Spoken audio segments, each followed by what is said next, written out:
You can't hear it right now, but this is the applause for you. Yes, sir. I hear it. All right, for sure. Nice. All right, welcome back to the We On One podcast. Today I have a special guest, someone who I've actually known for quite a bit, you know, growing up and shit like that. Captured by Nico. Yes, sir. How are you, brother?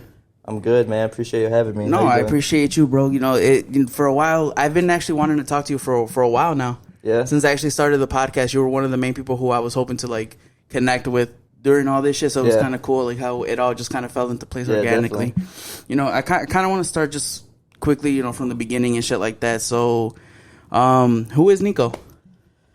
Man, you know, Nico is someone, I would say, like, I'm a man of many talents, many ventures, you know, like I like to just kind of do wherever my mind takes me, which I think is could be good or could be bad. Right. You know what I mean? Because I think as I get older, what I tell everyone is as I get older, my ADHD like gets worse. You know what I mean? Like I have so many things bouncing around my head all the time. It's kind of hard to just like sit and like try to stay focused on one thing. But I mean, it's good to have like your eggs in many baskets, which I believe I do. Yeah. But at the same time, like I'll be working on one thing, and then in the back of my head, I'm like, oh, I still got to do this. I still got to do this. Right. But I mean, you know, I just kind of am someone who I would say like I just always keep my mind, you know, focused on trying to just hustle. You know what I mean? Right. Like I've been basically fully working for myself for about 5 years now. Really? So 5 years I've been fully self-employed. I bought my house 4 years ago. Really? Yeah, so I bought my house when I was self-employed. So, you know, let's get a little bit into the beginning, just to kind of like really just get a good glimpse of everything. Yeah. You know, what was it like for you growing up? Where did you grow up at? You know, did you have siblings and et cetera, et cetera? What's your background? So I was born in Lake Forest, actually, so not too far from here. Yeah. The Lake Forest Hospital? Yeah. Same. Yep. Nice. Nice. Yeah, so my mom was 17 when she had me. Okay. So she was like a young mom, you know. Right. But did you grow up with your dad too, or was it just so I haven't seen my real dad since I was 7. Right. But I have had a stepdad since I was like 1 or 2. Okay. So he's basically been like my dad my whole life, essentially, you know what I mean? But yeah, so I grew up in a house in Gurnee till I was about 4. And actually, like, those are still my earliest memories. It's kind of crazy. Like, I remember being 4 years old and sitting in this high chair, like, in this little townhouse in Gurnee. Like, I remember this vividly. It's so crazy to me. But, yeah, so, like, after I was 4, I moved it to Round Lake with my grandma. So it was me, my mom, my grandma, my uncle. Okay. So we lived at a house in... Were you an only child growing up? So my brother was born when I was 7. Okay. So with my mom, with my stepdad. Right. So I have my brother and then my sister. My sister's 16. She was born in 2007, so I was 12 at the time. Yeah. So I have my sister, my brother. But yeah, so like growing up, I definitely bounced around. Like, I don't want to say I was poor, you know what I'm saying? Because like people will say like, oh, I had no money or anything. But I think about like, you know, there's kids in Africa, there's kids in the slums, there's kids that have really nothing at all. Like kids who really grow up like not having shit, you know, and I sometimes say the same thing. Like we grew up in the hood, but like, you know, compared to like some of the kids that were like growing up down the street from us, it's like, bro, we were blessed. Yeah, no, because there were some kids that grew up with just like the definition of not having shit. It's not like we had a lot, but it's definitely not like we were poor, you know, because there's different levels of being poor. Yeah. You know what I'm saying? So I think everything is a privilege, you know, being able to drive, being able to live, being able to roof. Everything is a privilege. Right. But I definitely bounced around, like, you know, from the time I was, you know, 4 till the time I moved out of my parents' house the week after I turned 18. Wow. So the very week after I turned 18, I moved in with my uncle. And I kind of lived with him until I bought the house from him when I was, you know, 23. But from the time I was 7 to 18, I think I lived in like 7 or 8 different houses. Wow. So basically every year or 2. All in like the Round Lake area and stuff like that? Round Lake, and then in high school I went to Antioch. Oh, really? Yeah. Okay. But I went to Beach, Indian Hill. We met at the Round Lake Middle School, I think. Yeah. So that, I mean, we met there. So I went to Beach, Indian Hill, Village, and Ellis. Okay. So I went to 4 different grade schools. I went to three of those. Yeah, exactly. The only one I didn't go to was beach school. Okay, yeah. Yeah, so but I went to the other ones. like 2 years, but yeah. So I was going to like different schools, like every other year. Right. I was bouncing around, like, and then for people who are like not from where like we're from, that kind of already just details like how far like you were literally moving from cross town to town and stuff like that. Yeah, I was just bouncing around all the time, and then like even when I was in high school, when I moved to Antioch, about 20 minutes away when I was a freshman. But even when I was in Antioch, I lived in 3 different houses. Really? You know what I mean? So I moved like Do you ever the first feel like house when I was a freshman and sophomore, then I moved to another house, and then like I was on a 3rd house when I was a senior. Damn. And then even after I left, like my brother and my sister, they were still bouncing Yeah. around. And then now my little brother actually just moved in with me like 6 months ago because my parents, they moved to Chicago, and like, they didn't have like the house they didn't have enough rooms. Yeah. So like I kind of got like kind of like forced them, but it's cool. Yeah. That's my little brother. Yeah, so yeah, of course. It's not a big deal. That's a little bro, so of course you didn't have like a problem doing that. Yeah. Did you feel like that like early on? I guess was it hard for you to like keep friends and things like that because you were moving around so much, or do you feel like it was? Because I moved around a lot too up until like I think around I don't know like 1st or 2nd grade, and then I stayed in that house and around like for like I don't know like 10, 12 years. Yeah. I don't think so. I think I'm a very like social, like open person, and I'm good at making friends. Like high school, I was friends with the football team. I was friends with the soccer. My high school was like 92% white, which is crazy coming from Round Lake. Round Lake, there was a big Hispanic community. So I went from being there to this, all white from school. From like the complete opposite. We're like so I'm like friends with all the black kids. I'm friends with all the Mexicans. I'm friends with the football kids. I'm friends with pretty much everyone. But in terms of like keeping friends, I would say not really. Like my boy Mikey Salgado, him. Yeah, he's been my oldest friend. I mean, we're not like close to like we used to, but he's still like considered my best friend. So I've been friends with him since 2nd grade. Yeah, you know what I'm saying? So that's like over 20 years we've been friends, which is crazy to say. Like a lot of people, or it's crazy to think about, really, because you think about all these people nowadays.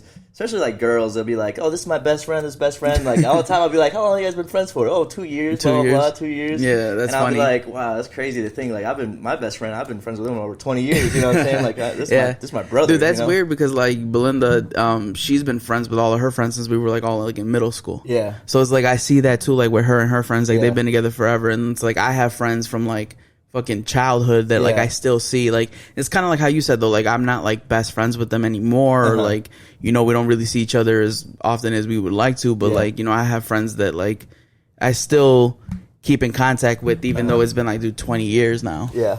You guys been together since like middle school, right? No, so like we've been together since junior year of high school. Oh, okay. Yeah. I feel like, did you guys like talk a little bit in middle school? Yeah, we were like off and on and shit like that. Yeah. So like we dated like as kids and stuff like that, and we always like kind of like maintained like a friendship. And then for a while we didn't talk, and then all of a sudden we just started talking again. Like it was just kind of one of those things where like she would hit me up, and then I would hit her back up, and then I think eventually like it almost kind of like in my opinion, it was like it just had to all fall into place. Yeah, because I'm a big believer of everything happens for a reason type of deal. So like I feel like that had to happen. Yeah, for like sure. everything we went through, and all the experiences that we went through, just kind of like led up to like us being together. Yeah, and how many kids you guys got? Two.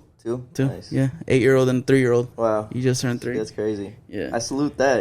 I salute anyone who could be able to stay together. I feel like it's hard to see a lot of. I've been around a lot of like friends who have unhealthy relationships. Yeah. So have I. And like I'm one to speak up, and I'll tell my friends like sometimes like if there's ever a case, like I'll speak up sometimes, but there's also like a few people I can recognize that have like really good relationships that I like look up to. Yeah. You know what I mean? And I think like as I get older, I really see that how beneficial it is to have like a healthy relationship and a healthy partner. Yeah, it is. It just keeps you grounded, It does, dude. It does. And I completely agree with you because like we're not perfect. We still have our issues and stuff like that. Like we argue and whatever it is, but one thing that like we've talked on like previous episodes and things like that is like we've made it very like a thing to just make sure that we keep that shit at home. Yeah. Nobody has to know if me and you are arguing. Nobody has to know outside of like our 4 walls. Like if we do, we'll figure that out amongst each other, and then we'll go from there. I'm definitely much of a person like that. Like, I don't know if you've noticed, but like, I don't really post too much personal stuff. I did notice that because like, there's not much personal in trying stuff, to draft this episode, you really made me like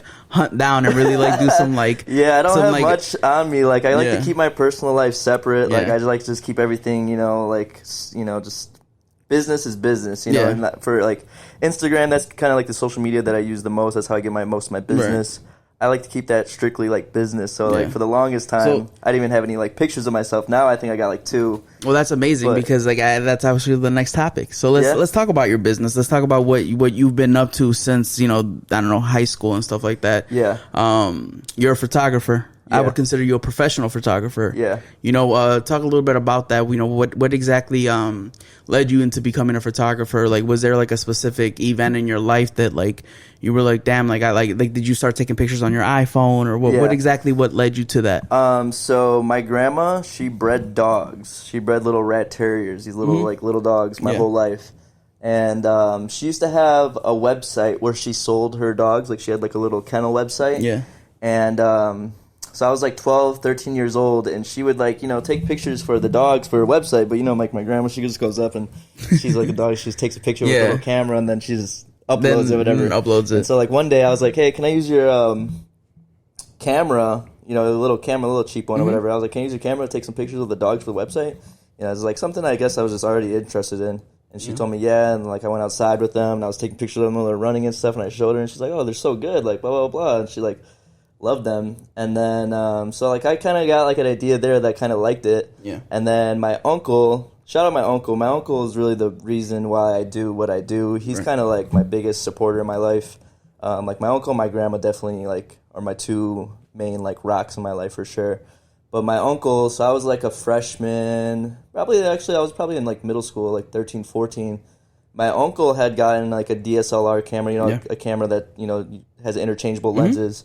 And I would like just kind of mess around with it whenever he was around. Like, he was always kind of coming to my house all the time, like after work or on the weekends, for dinner, whatever. He was always at my house, so he would bring the camera, and I would mess around like doing like the long exposure tricks. I don't know if you remember, where you take like a picture and then you kind of like paint with light, and then like, so I would like doing like stuff like that a lot, and I would like go outside and like do some crazy stuff. So I kind of already had like an idea of like what I wanted to do. In terms of like photography, I was like real into like the light painting and stuff like that at the beginning.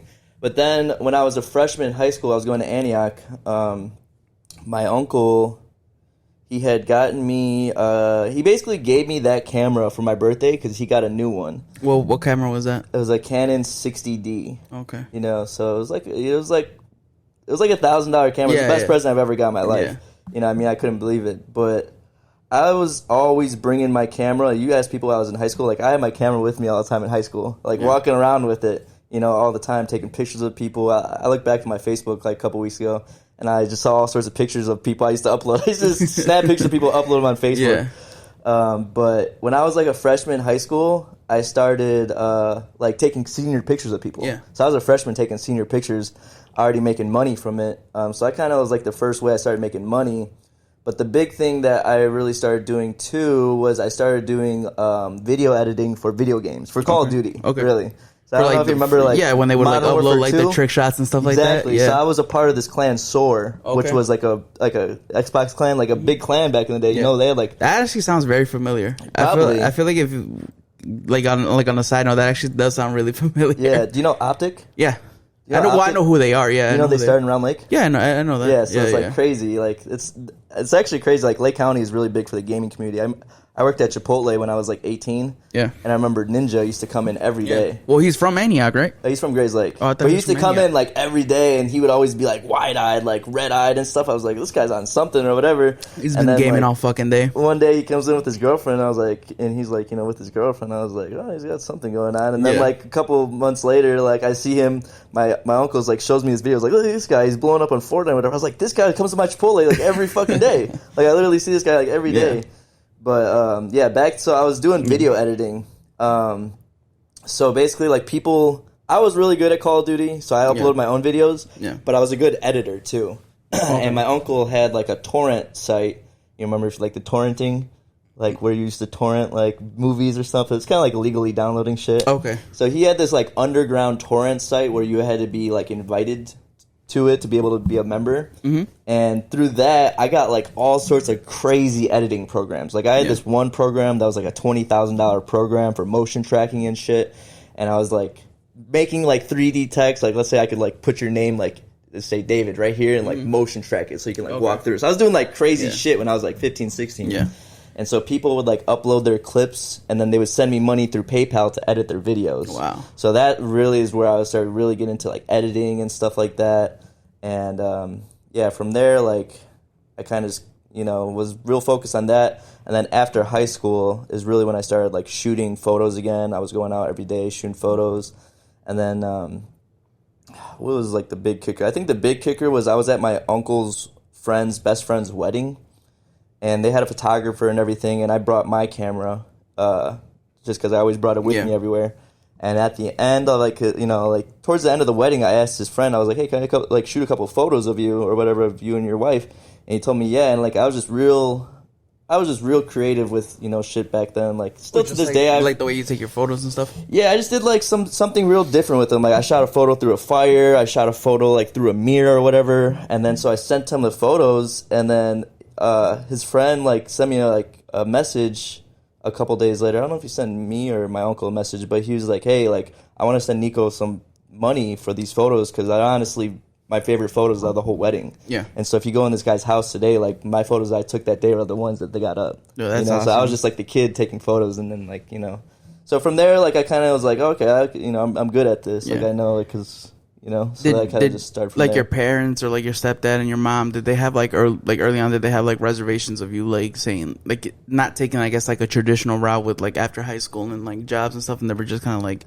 are you sure you want to do the photography? Not really. Like my mom was a young mom, so she was kind of learning as I was growing up. So I think things are different with me than obviously my brother and my sister being the firstborn. Mm-hmm. But my mom really never she never was on top of me because of my grades or anything. Like I had a really good ACT score, but my grades were not good. Yeah. And I did go to CLC for like a little bit. I was gonna go for like forensic science because when I was like, 17, I was a senior in high school. I was looking up jobs like what jobs pay the highest amount of money. You know what I'm saying? Like a mortician. Exactly. What people usually do. So people I saw like the jobs that nobody is like either afraid to do or like doesn't want to do. Yeah, I was just looking up like jobs where I can make easy money, like good money quickly or whatever. So I saw like forensic science, and I was thinking, like those are the people who show up on crime scenes, and they'll be like someone got shot, and they determine like where the bullet came from. They're like taking pictures and doing like stuff like that. So that's kind of what I was gonna do, but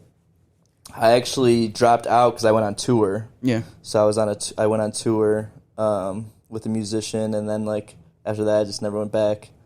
Yeah. Was it expensive for you to like start doing the photography thing like on a professional level? Like, do you remember like what was like the first big purchase you made after like that you were like, okay, this is really gonna level my next, take me to the next level? Yes, yes and no, because I think like anybody could be like, especially nowadays, anybody could be a photographer with like an iPhone. It's not about being able to have the nice camera. It's about like the creativity and having the eye for it. Really, you know what I'm saying? Like you can have like a $10,000 camera, but if you don't have the eye for it, you're just gonna have like good really quality pictures, but nothing that separates you from someone else. Nothing that's like people are like blown away from your work. And I think what separates me a lot is my editing and stuff. I have a good eye for sure. Like I know like the angles and whatnot, but it's definitely like the editing and like the coloring and stuff. Yeah. But bro, for the longest time, like when I went on tour, I don't know if it was when I went on tour like or a little bit before that, but I had gotten this 35 millimeter lens. Okay. And that was basically the lens I rolled with just for years, So I didn't, up until like 2 years ago, I had the same camera for like 10 years. So this camera, bro, I literally made like probably like $100,000, over $100,000 with this, probably way over $100,000 with this camera. You know what I mean? So pretty much like your thing is not really like it's not really like the price of the equipment that can take you to the next level. It's more like I guess creativity that you can use it for. Yeah, for sure. I mean, I look at all that stuff like they're big purchases, but I know that I'll make that money back real quickly. Like I just got the new like FPV drone, if you know what that is, where you put the goggles on, you fly through shit. And it was like a $1,500 drone, but you know that shit's real hot right now. People are paying like good money for like videos like that. You know, I make my money back on that like couple videos. Yeah. You know what I'm saying? So it's never like a big deal for me, but there are like big purchases. Like my next purchase, I want like a red camera. Okay. Which is, you know, it'd be like $20,000, wow. You know, $10,000 for the camera, another $10,000 for like the lens. So it could be like $20,000 just for a basic setup. You know what I mean? So the shit gets expensive. And then once you get into like professional music videos, they're using a camera called an RE camera, and that starts out just the base of it is $100,000. Okay. You know what I mean? And the lens is like $20,000-$30,000. So you can really get really expensive, but you also don't need the expensive shit. You know what I'm saying? Like I've done stuff, I've sold stuff, sold videos, I've sold photos I've done with my iPhone. You know what I mean? I'm just all about the editing and all about, you know, what you do with it. Yeah, because I've seen guys like Cole Bennett. Where he'll like shoot a whole video off the iPhone, and that's like the whole thing. Like he'll take you like behind the scenes of him doing like the one that like I really like sat down and watched. I think it was the one with Lil Yachty.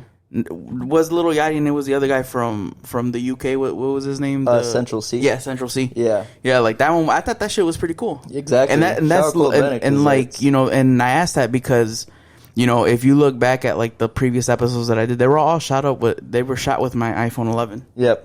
So I shot everything with my iPhone for like the first few episodes that I started posting on YouTube just because I wanted just to take that next leap. Yeah. And then I kind of did what you did and kind of just like reinvested everything, you know, everything back into this. And I was like, okay, I got to upgrade the equipment.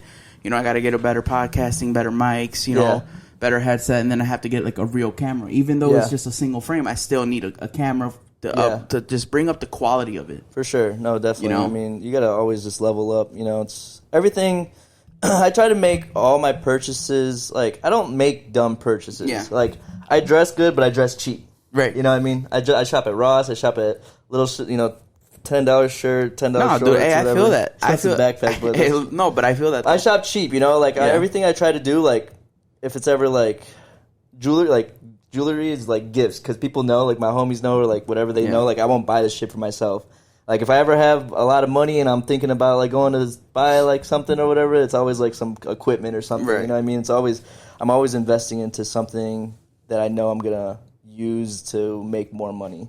You know, I think that's an important thing. Is a lot of people just love to blow money nowadays and don't realize like they could just use that money. You know, you got to use your money to make you more money. You shouldn't just be blowing your money. You should allow your money to work for you, not like against you in a sense. I grew up with like my parents, but living paycheck to paycheck, bro. Like literally, like eating the same shit all the time. Like I said, I wasn't poor, but we definitely were not living great. Like you know what I mean? Having to move every year, having to do all that shit was stressful. So that's like I hear you, bro. I'm on my brother's case now because my brother's 21. He just turned 21 a couple weeks ago, and like he's working like a part-time job only at Amazon. And I'm like, bro, you gotta be on it. I'm like, you gotta be working at least full time. You know what I'm saying? Like when I was your age, I was going to school full time, working full time, shooting photos on the side. You know, and like you're like giving him that conversation that like he doesn't want to have because like he's still in that like he's young. Yeah. So he still kind of wants to like figure it out on his own, and he kind of feels like he's doing enough right now. But you're also looking at it from like a big brother standpoint, where like you're like, dude, like there's a lot more. I'm that friend too. I'm that friend out of all like my friends where I'll be straight up with someone. Dude, and if someone's doing some stupid shit, I'll tell them you're doing some stupid shit. I will never sugarcoat nothing. Dude, I will never like. I've lost friends for being that kind of person. Yeah. So man, like I honestly I respect the shit out of that because. You know, I've had to have conversations where like I had to stop talking to people that I just felt like weren't, not necessarily that like I wasn't gaining anything from you, because I always feel like a friendship or anything is always a two-way street. Yeah. Like you should always be able to come to me and I should be able to tell you the truth. Like, hey, bro, like I hear where you're coming from and like I'm allowing you to feel the way you feel, but I think you're wrong. Yeah. But I still support you. Yeah. You know, you're still my guy. Like, you know, I still love you, but I think you're wrong. Yeah. You know? Yeah, I've gotten through to a lot of, like, my friends with, like, just... There's a lot of people who come to me looking for advice and shit because they know I'm that type of person. Because I'm, like, straightforward. But, man, like, I've done like one of the biggest things, it's like I don't want to get too much into it, but I had a friend who had like he's still my friend, who had like a bad drug problem with like coke and stuff. Yeah. And like he was older than me. He's probably like, you know, in his 30s and stuff. But he's a good, loyal person. Always had my back with everything. But he would always be off that shit. And he would come to my house and he would be trying to do it. And then, you know, like at the beginning, you know, it was like whatever you do, it's like whatever. I'm not, you know, I don't want no part. That's not my type of thing. But he would like sometimes like I would have people in my house and he would be doing it and he would be getting out of control, like just loud and whatever. Yeah. And so like the next time, one time, like I kicked him out of my house. I'm like, bro, you got to go. Like you're doing too much, or whatever. And the next time, I just gave him a long talk. I was like, bro, what the fuck you doing? Like, come on, man. Like, you know, like you're not. I was like, I'm sorry, bro, but like when you're at my house, you don't do that shit. Like you're not doing that shit, whatever. I was like, you're not. Like I kind of told him, like gave him the whole breakdown of what he did like last time or whatever. And I just, we had like a long talk, and this dude like he started crying, low key. Yeah. Like he started crying because I was like real straight up with him. And then like, bro, after that he kicked that shit. And then he like always comes to me. He's like, man, this guy got me off that shit. Just like that talk that day, we had a talk in my garage, and it was like a, you know, long talk, and he was a good crying. And then like, well, I mean, shout out to him if he stayed off that, and you know, and he continue to move forward with his life, man. That shit's hard. Yeah, for sure. So good for him. Yeah, exactly. And then, you know, shout out my boy. But I've had a lot of people who like will come to me and like ask for advice, or I'm also someone who will reach out to people. Yeah. You know, if I see someone, like it don't even matter if we're cool like that, like not obviously if we're not cool, I'm not gonna reach out. But if it's like someone that like I know but we're not like friends, and I see them like kind of having like a hard time or something, or they're posting something on social media, I'll be like, yo, you good? Like whatever, blah blah blah. Yeah. And I think because of that, a lot of people will be willing to like open up to me. So I have like, I always save the screenshots too. Like I always take screenshots just because like sometimes it's good to remind myself. Yeah. But I have so many screenshots of people like saying like thank you for this or thank you for this, because like I'll have like long talks. I'll sit there and really talk to people. Yeah. You know, I have like homies, people who are depressed or whatnot, and I'll just like sit there, you know, like just be that ear to listen to and shit. Yeah, exactly. Cause that's good, bro. That's good to know that like there's still people out there like that. Yeah, for sure. I mean, there's just. You got to realize, like, obviously, there's good and bad days. Like, I have bad days for sure. There's sometimes I wake up and I just don't feel right. You know, it's just like I feel upset or something. You know, you have those days for sure. But a big thing, like, we could talk about it. I went to jail back in 2017 for like 3-4 months. And so I got caught driving a bunch of weed across the country. And so they told me I was in Wyoming. And in Wyoming, weed at the time was like a Schedule 1. You know, it's on the same level as meth and like heroin and shit. Over there? Yeah. Okay. Wyoming, it's still illegal to this day. Like, even though it's right above Colorado, it's like one of the strictest states, Wyoming. Yeah. And so I was in Wyoming, and they told me, like, they're like, your maximum is 20 years, you know, or whatever. And then, like, I got it dropped down to like 15 years and then 10 years, and I'm over here thinking, like, fuck, like, you know what I'm saying? Like, I could be sitting here for a while. Like, it was over. Yeah, it was just, like, a lot to, like, really think about, but I don't regret nothing for sure, like, because now that I'm out, like, obviously, after I got out, I always think about, like, man, this fucking sucks. I have a bad day, but I was like, man, I could be in jail. You know, or I could be on the streets. So you always got to think about that kind of stuff. Yeah, like life could be a lot worse. Everything could be worse. Everything definitely could be worse. So, like, I always think about that. That was a good thing for me because, like, before I was definitely, like, too reckless. Yeah. You know, I would be driving around with weed, like, fucking 4 bongs. I was just reckless all the time, like, driving. So, what came of that? Like, what was the outcome of that? Like, did you have to spend more time in jail? Or did they? I just had my 3-4 months, and then I had 2 years probation. Okay. I got off. My lawyer, I had a good lawyer, and they got me with like the First Offenders Act, which is like you have your first offense, you kind of get like a little bit of leniency. Yeah. So I kind of got like helped out with like that and stuff, but it was a little rough at first, you know what I'm saying? But I think overall, like I look back and it was a good experience for me, you know, because like you had to go through that. Yeah, because before, like even now, like I still am very someone who like do anything it takes type of mentality, like kind of do anything. But before I was really doing anything it takes, like, yeah, you want me to drive like a fucking truck of fucking weed across, I'll do it. You know what I'm saying? I'll do this. Just to make some quick cash or something, or just to... Yeah, like when you never get in trouble, like you just think you're fucking invincible. Yeah. So it's like, I'm over here just think I could do whatever. And then life catches up with you really quick. Exactly. And everything just catches up real quick. So like I lost a lot. I took a big L on that, but it's all good, you know? Well, I bought my house like the next year. You know, lessons learned, bro. Yeah, exactly. Lessons learned. Yeah. Who were some like photographers that you studied when you started? Like, do you have any like people that you look up to when you're like, damn, like that's the level that I strive to get to? I think Cole Bennett's a good person to look up to in terms of like video and stuff. There's this photographer I follow, Orangutan. He's like a really well-known guy, but he just has a very outlandish, like outer world type of, the way he edits is just very appealing to me. I really like that. But I think a big guy I looked up to for years, who's not a photographer, his name is Beeple. Have you ever heard of him? I don't think so, no. So I followed this guy for like I've been following him for like, let's see, we're in 2023. I've been following this guy since like 2016, right? This guy Beeple. He's a digital artist. So he's like someone who makes like art in like 3D programs. So I don't know if you ever see it's digital art. It's not like Photoshop stuff. It's like this guy can go make like a giant robot in 3D and then kind of like, you know, mess with it or whatever. But what really like appealed, this guy was very appealing to me because his whole thing is he did an art piece every day. Well, now he's on year 15. Yeah. So he's on 15 years of doing a piece of art every single day. So his first year, like I look back at everything. Like I studied this guy. Mm-hmm. His first year was drawing. So he originally started this like back in like, 2004 or something like that. He wanted to get better at drawing. So he did this thing. He was like, I'm going to draw every day, draw a picture every day. So he drew a picture every day. And then on like year 2 or 3, it was like photography. He was taking a picture every day and editing it. And then like years 4 through like now, it's been digital art. Right. But this guy was doing a art piece every day. And now he's like fucking insane to the point where he can create like a crazy ass art piece in like an hour. But this guy, I followed him for years. And then I saw like, Louis Vuitton ended up using some of his art for their art show. Like they basically had his art on their shirts, and they did like the walkway. And so this guy started getting a lot of attention. And then when NFTs came out, I was like ahead of the game. I was telling my homies about NFTs like a whole year and a half before it was really popping off. This guy started selling his art pieces. Like he would make an art piece an hour, he would sell it $20,000, whatever. And then eventually, a little bit into like when NFT started becoming popular, he sold this piece called it's called like 15 years of everydays or something.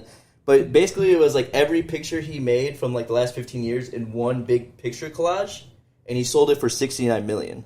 Holy and he shit. became the richest digital artist alive. Holy right now he's shit. the richest digital artist alive. This damn. guy Beeple. He's just like older, check him out. He's just like good. I watch his YouTube live streams. Like sometimes he's live streaming, doing his art and stuff, and like that really like stuck with me. Him doing something every day. So like I've tried doing it multiple times, like doing an art piece every day or like a photo every day or something.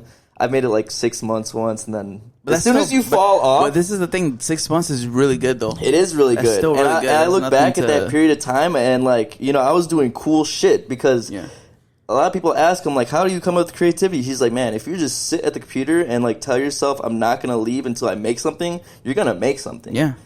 So, like, I would literally do that every night. I would have a timer on, like, I'd be like, I would with my friends, I'd be like, I got to go home. I got to do my picture right now. I got to do my picture. It's going to be midnight soon. Like, I've got to go home. Yeah. So I was on it. But then, like, as soon as you fall off, like, as soon as I stopped, I really fell off. So it's like, it's just a consistency thing. Once you really get into it, like, after, like, a month, it just becomes, like, a second nature.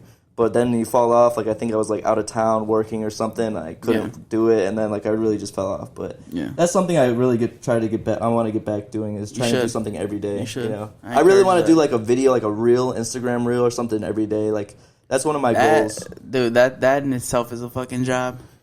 Just trying to come up with like being creative but it couldn't with that. be because a lot of people like nowadays. Like I tell everyone, it's like the simplistic shit is what works the best. 10-second video, 15-second video, like.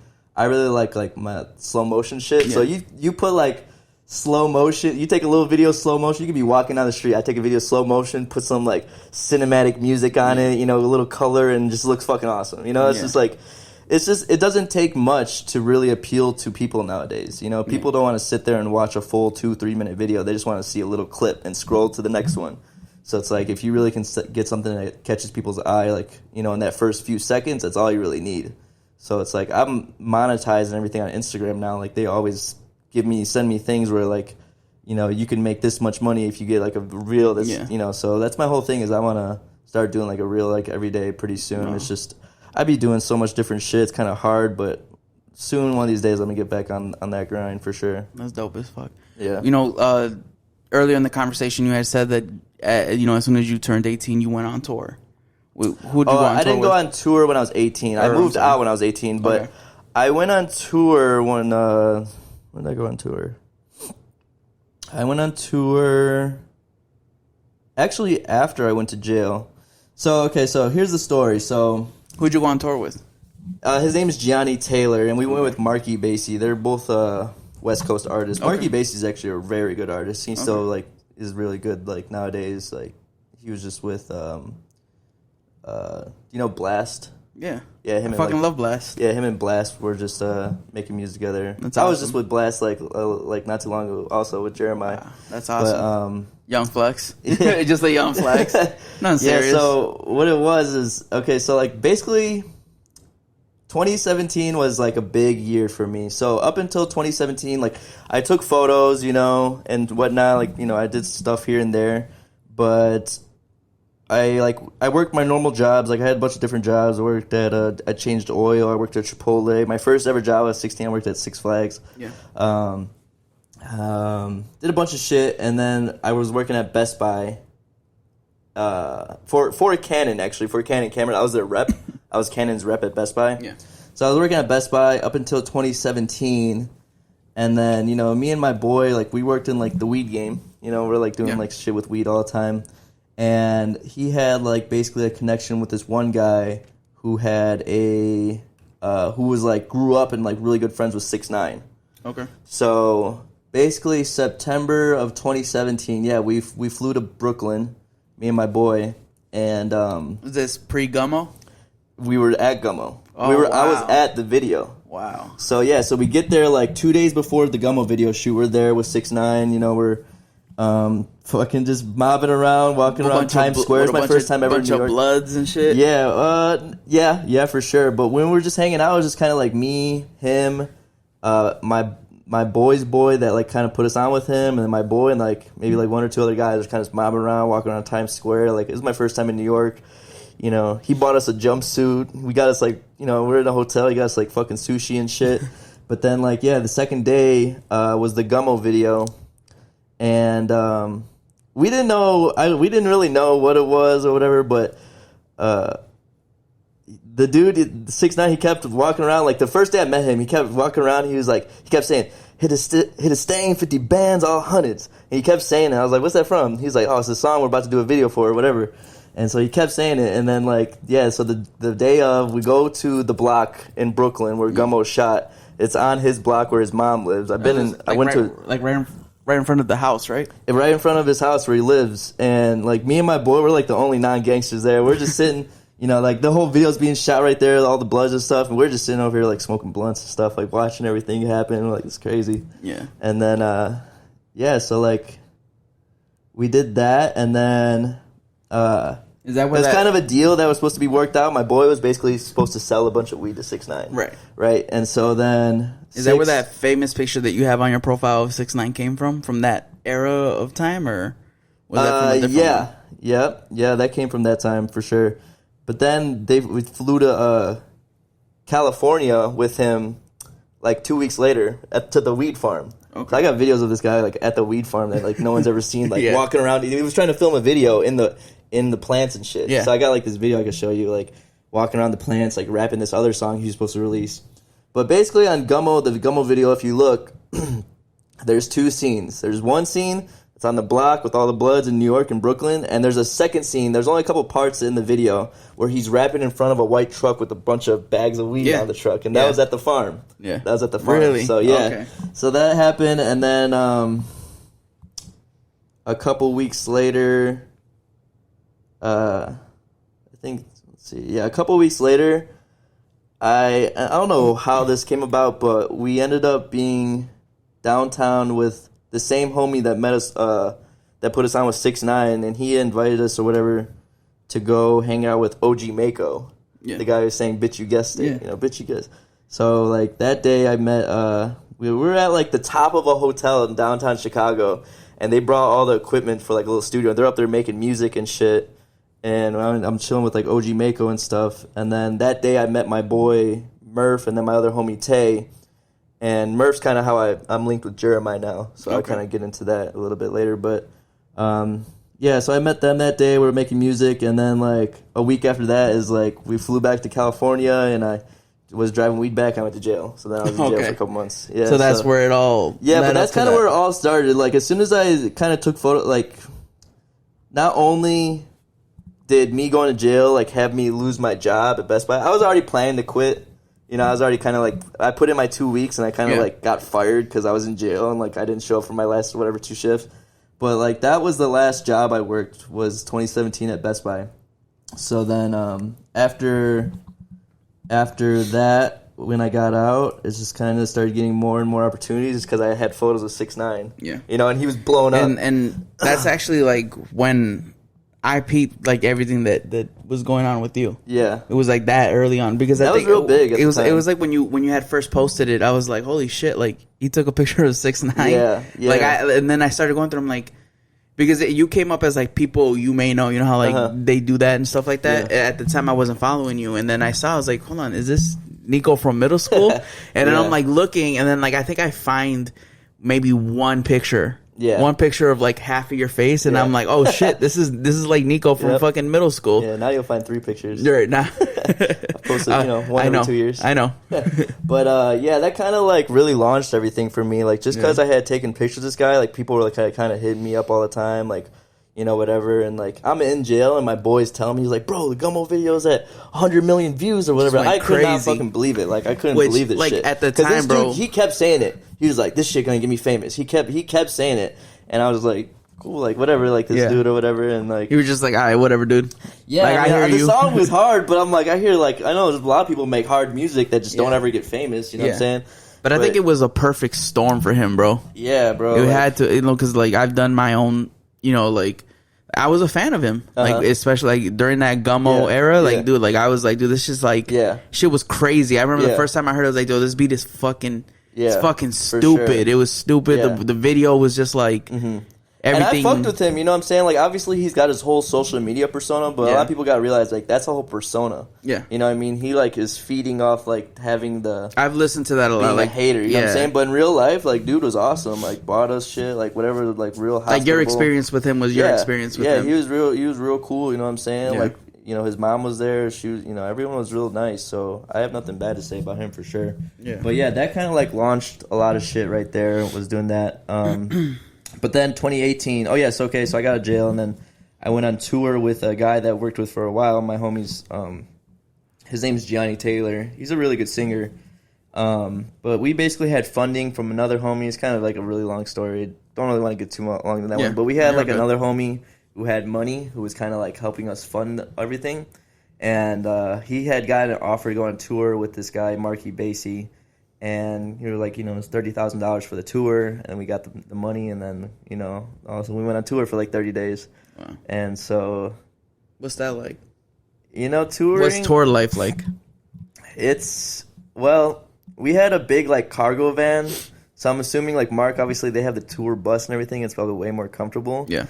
But having the van and driving around, like we went from like the whole west half of the country. You know what I'm saying? From, like, started in Colorado and then, like, went all the way around, like, you know what I'm saying? Like, 20, 30 dates or whatever, 20 dates. I don't remember how long exactly, but it was really fun, Like, it's something I could see myself doing for sure. I mean, I don't know about now because, like, now, like, I'm older. I got a lot more responsibilities. I don't know if I could just leave, but it's something I would want to do for sure. Maybe, like, once every, like, couple years or something because it's just a good experience just driving around with your friends, like seeing all sorts of places, we're making content every day and like just meeting different people, but it's tiring for sure, you're fucking drinking every day, We had like, you have what's called a rider so you have a rider, which for people that don't know, it's just like when you're an artist or anything at an event, you have like a rider, which is what you ask the event to bring you. So like drinks, like food, exactly, food, like cheese tray, whatever you want, whatever. So like our rider every day. I'll have one day. I'll have one one day. I'll have one day for sure. You get there, but our rider was like a bottle of Jose Cuervo. You know what I'm saying? So like me and my homies are just pounding this bottle, finishing every day. That's actually why I figured out tequila's my liquor. Because before that, I used to just drink whatever. You know, I always kind of like hated everything because I would always get like headaches and shit. I'm like real prone to getting headaches from drinking. But like every day we drank this Jose Cuervo, and I woke up the next day perfectly fine. So after tour, I was like, tequila's my liquor. That's all I'm drinking. Juice right there. That shit'll keep you alive all night. I drink and not kill you the next day. Yeah, exactly. Like I'm working at the clubs all the time now. I noticed, bro, if I could drink tequila all the time, if I take like 2 shots of 2-shot Hennessy, I got a fucking headache the next day. Yeah. So yeah, tequila, that's where it's at. But yeah, I was on tour with that, and then after tour, I was like, I'm not working a regular job again. I'm just gonna hustle. You know, I felt that because like I look at it now, and it's just like mind blowing. Like my brother, you know, he's been working at Amazon since he was 18, and when he was 18, he got a job at Amazon making like $20 an hour. I'm like, I never made it anywhere close to that. The most I ever got paid was working for Canon at Best Buy, and I was making like $14 an hour. But I'm over here, like, you know, I thought that was good at the time. Or whatever, 2017. Well, it was because if you really like, you know, not trying to take a whole left turn on the pot, but like if you like take into consideration inflation, everything that's happened like since fucking COVID, bro, like it might even be the fuck around and be the equivalent. Yeah, it's probably damn near close for sure. Yeah. But I still like I'm talking to my brother all the time. My brother's like, I'm telling him he's got to work more and whatnot, but yeah, he makes like whatever 22, 23, 24 an hour now. But I sat here and did the math on it. I'm like, damn, that's really only that much. Yeah. Because like sometimes I think like I try to stay busy all the time, and I always do have shit to be doing. But my biggest problem is my sleep. Okay. I have bad sleep, real bad sleep. So a lot of times like I'm going to bed late just because my mind's racing or whatever, and then like I don't really sleep well, and I wake up a lot. Like my sleep's my biggest issue in my life for sure. So I'm trying to like always get a hold of that. But I'm thinking like if I had a schedule, like I gotta be up for work at this time, like I'm gonna do it. Yeah. Like if I got something to do, I'm gonna do it. Yeah. But if I don't got nothing to do, then I usually like to sleep in a little bit. So I'm like, there's been times like when I got my dog, when I got my dog a couple years ago, like I was waking up with him every time. Like I was on a schedule, and like my sleep was way better. Yeah. So sometimes I think like about like getting like a little part-time job just to try to get my life in order, like a schedule, but or just build your current whatever your current business as that.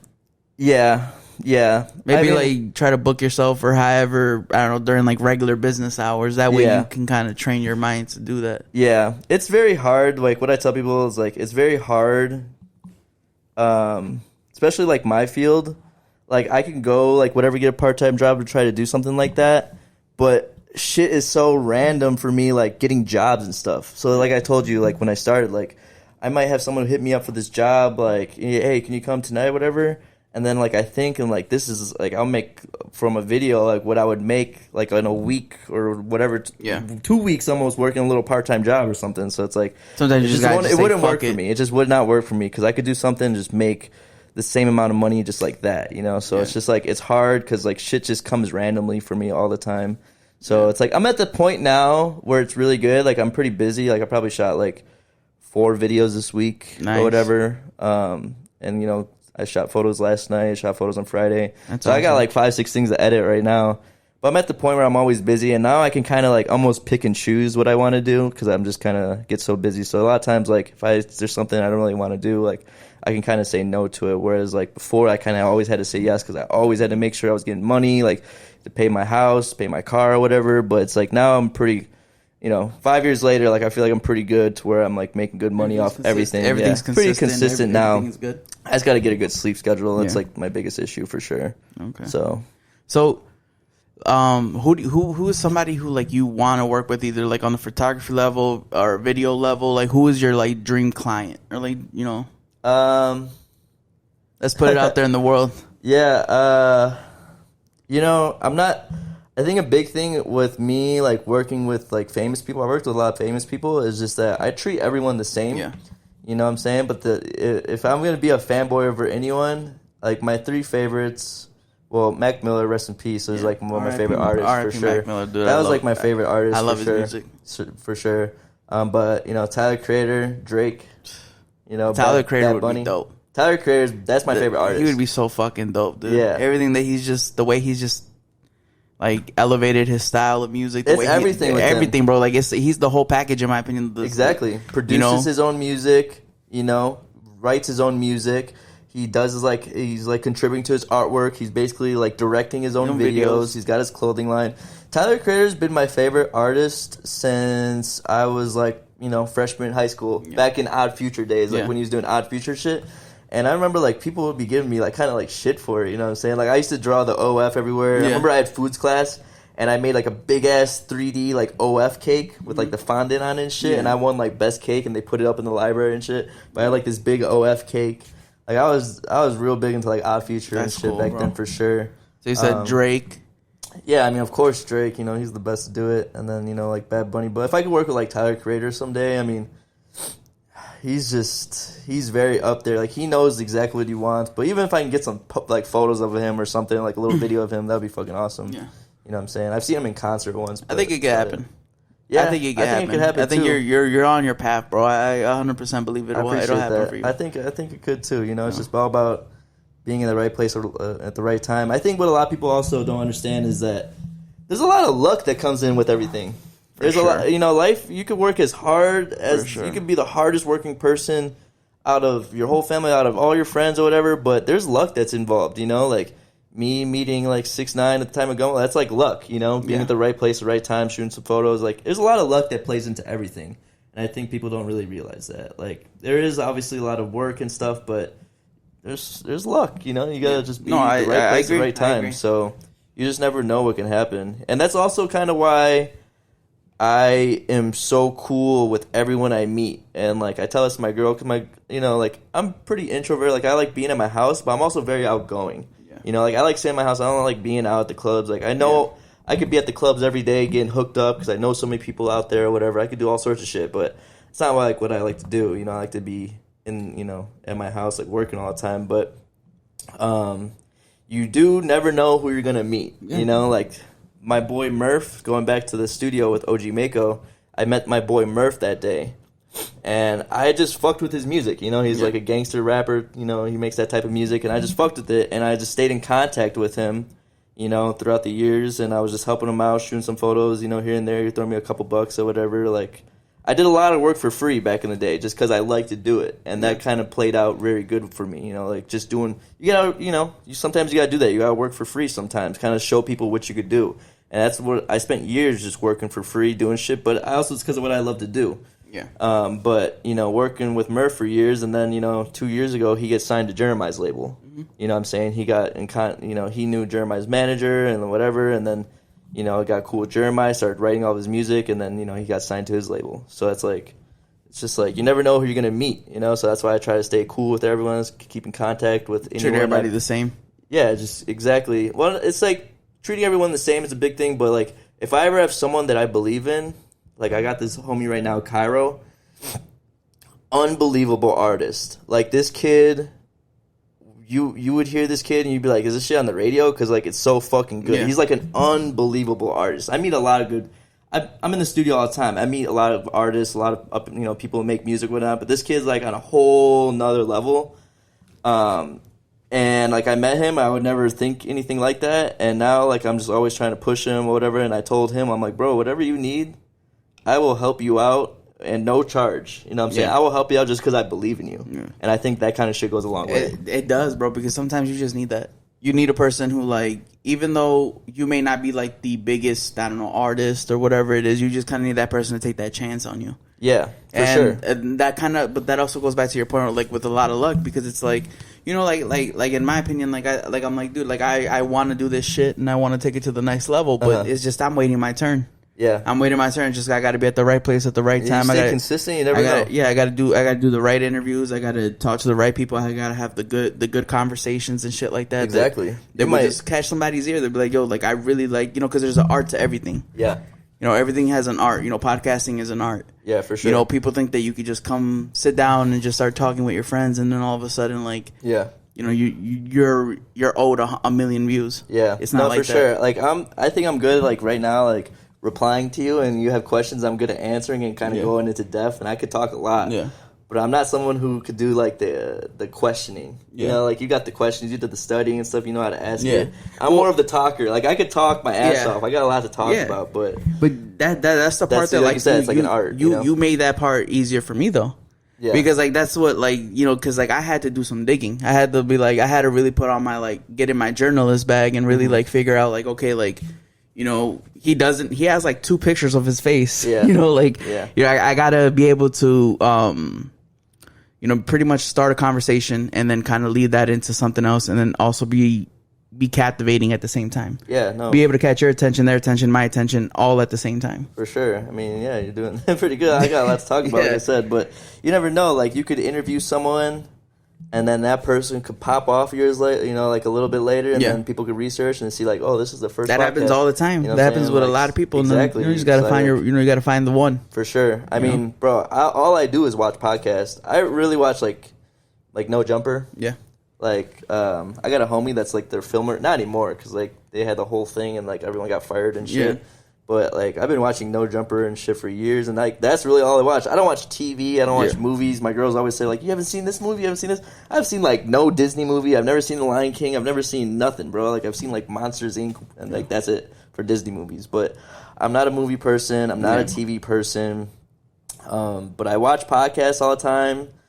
And I think because of that, bro, I have a lot of random knowledge. Yeah. Like, there's always shit that we'll be talking about, and I'll know about it. Yeah. And I'll talk about it. They'll be like, how do you know that? I'll be like, oh, I just heard about this. Like, bro, I have so much random knowledge. Yeah. And that's just because I watch podcasts all day. And I stress this to people.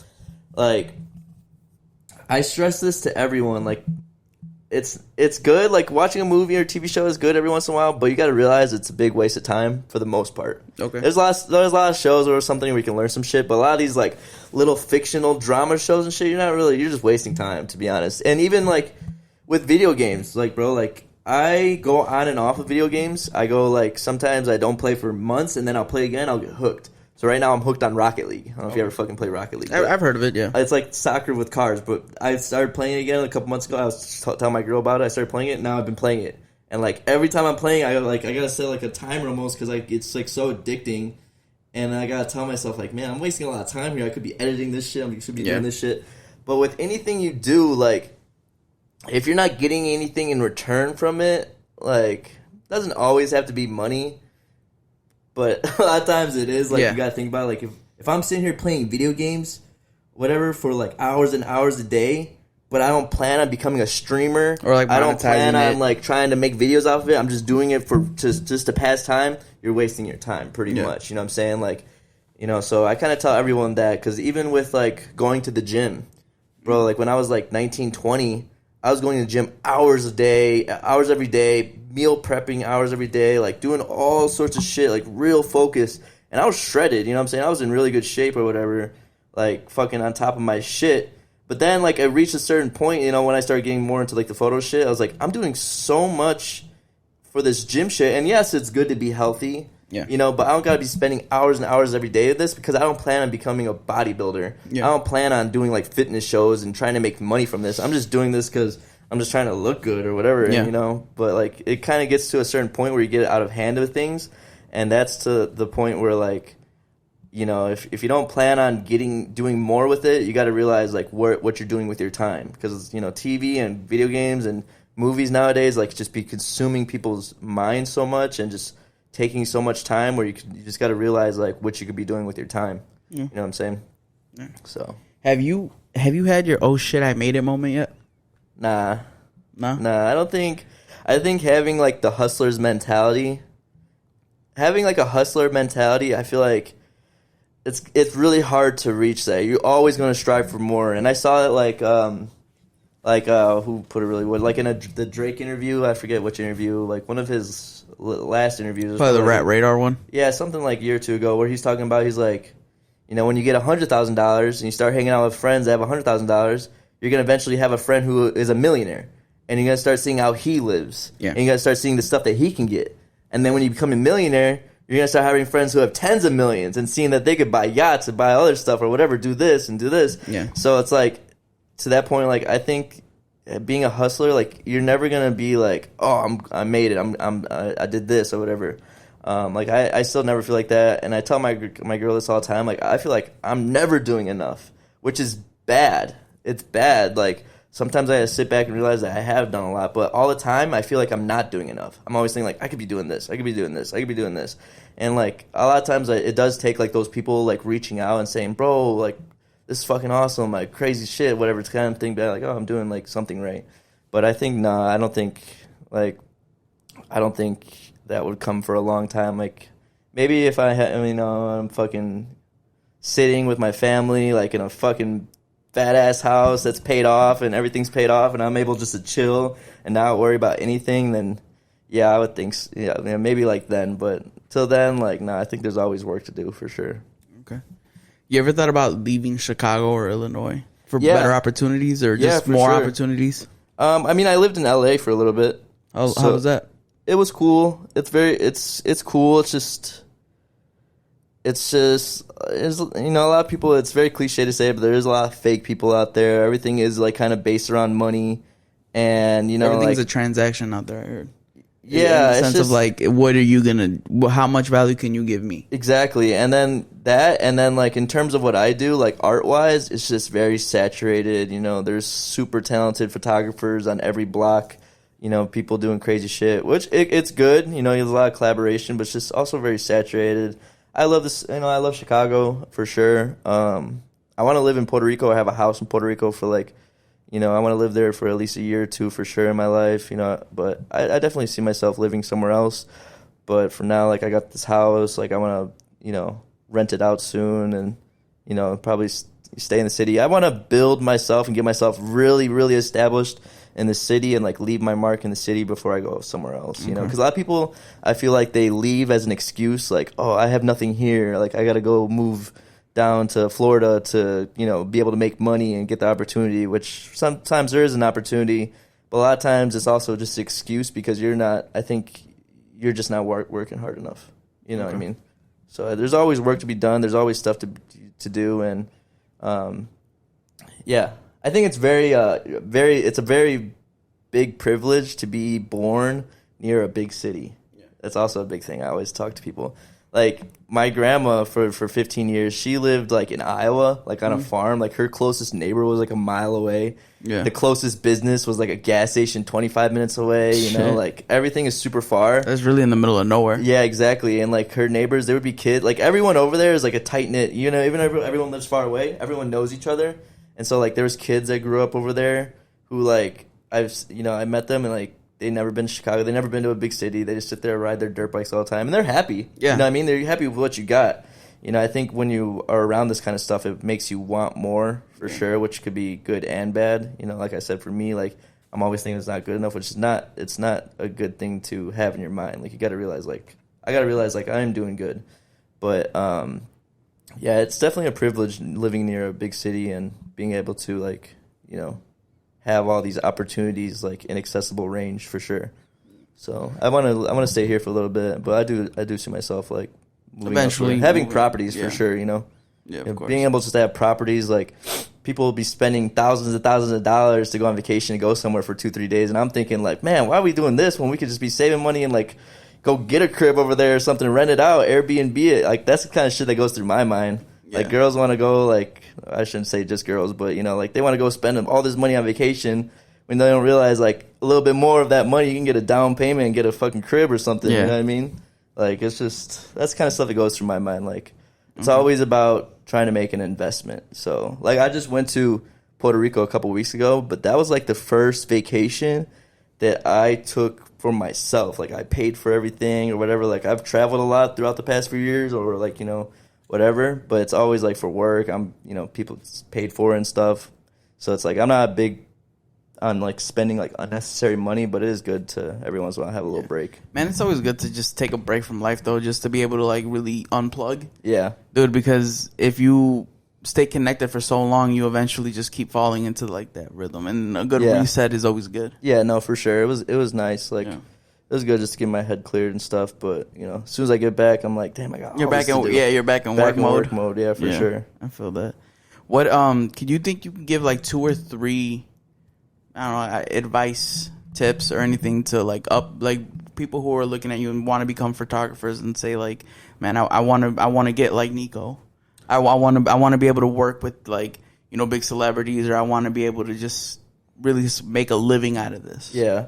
I mean, pretty cliche, but, like, always just stick to it, you know? Like, you always got to stick to it. Like, I never thought years ago I was going to make money off of photos or anything like that. It was just something I like to do, and it's just something that I always did. And then, like, as I continue to do it, I got better at it. And, yeah, you just stick with it. Like, you got to think, you got to sit back and, like, think, like, what would I do for no money? Like, what would I just love to do for no money?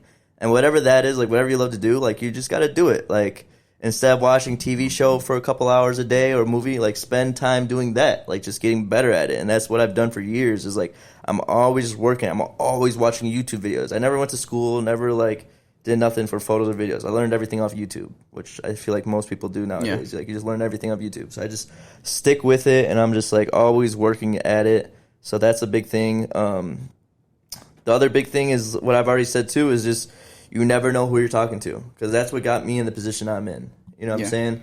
My homie Rocco, shout out him.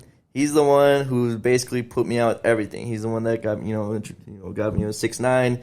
He's the one that basically got me connected with Murph too, who got me connected with Jeremih. So my boy Rocco is like, he's basically the reason for a lot of my success. I got to attribute a lot to him because he just brought me everywhere. Like, I'm always taking photos. I'm always doing good things. I'm always trying to play my role. Yeah, I'm a role player too. Yeah, of course. If I'm in like a studio with a bunch of famous people or whatever, I'm not over here trying to Instagram or whatever. Yeah. I'm not trying to boomerang, like doing this shit, doing the extra shit. Like, I'm over here working. Like, I'm over here treating everyone the same. You know what I'm saying? And I'm just in here working, playing my role. I'm not trying to overstep my bounds or everything. I'm just like, I'm gonna let my work speak for myself. And that's what a lot of it did. Like with like Jeremiah, at first, like, I'm a quiet person that when I'm in a room full of people I don't really know, but I'm always working. So with him, like, I was, pretty quiet at first. Like, I don't really know the guy or whatever, but I'm snapping photos left and right and doing all sorts of shit. And then, like, I show him, you're like, damn, this shit's hard, blah, blah, blah. And then, and I get more cool with him. And then he kind of, like, starts bringing me everywhere and starts doing a lot of, help let me do a lot of shit with him. So shout out him, but it's just you never know who you're gonna talk to, and just for that reason, I think that's just what got me into a lot of situations that I've been in, a lot of places that I've been, I should say. Okay. So, what were some like early on mistakes that like if you can go back, as far as like when during your come up that you like, damn, I wish I wouldn't have done that, Like I know going to jail was a big one, no, but like I would say it's a mistake, but like I said, I don't regret nothing. Because at the end of the day, like, I do love my life. Yeah. And you watch those movies where people time travel, they go back, they change one little thing, and everything changes. Yeah. Like, I think about that kind of stuff. Like, I would never probably change anything.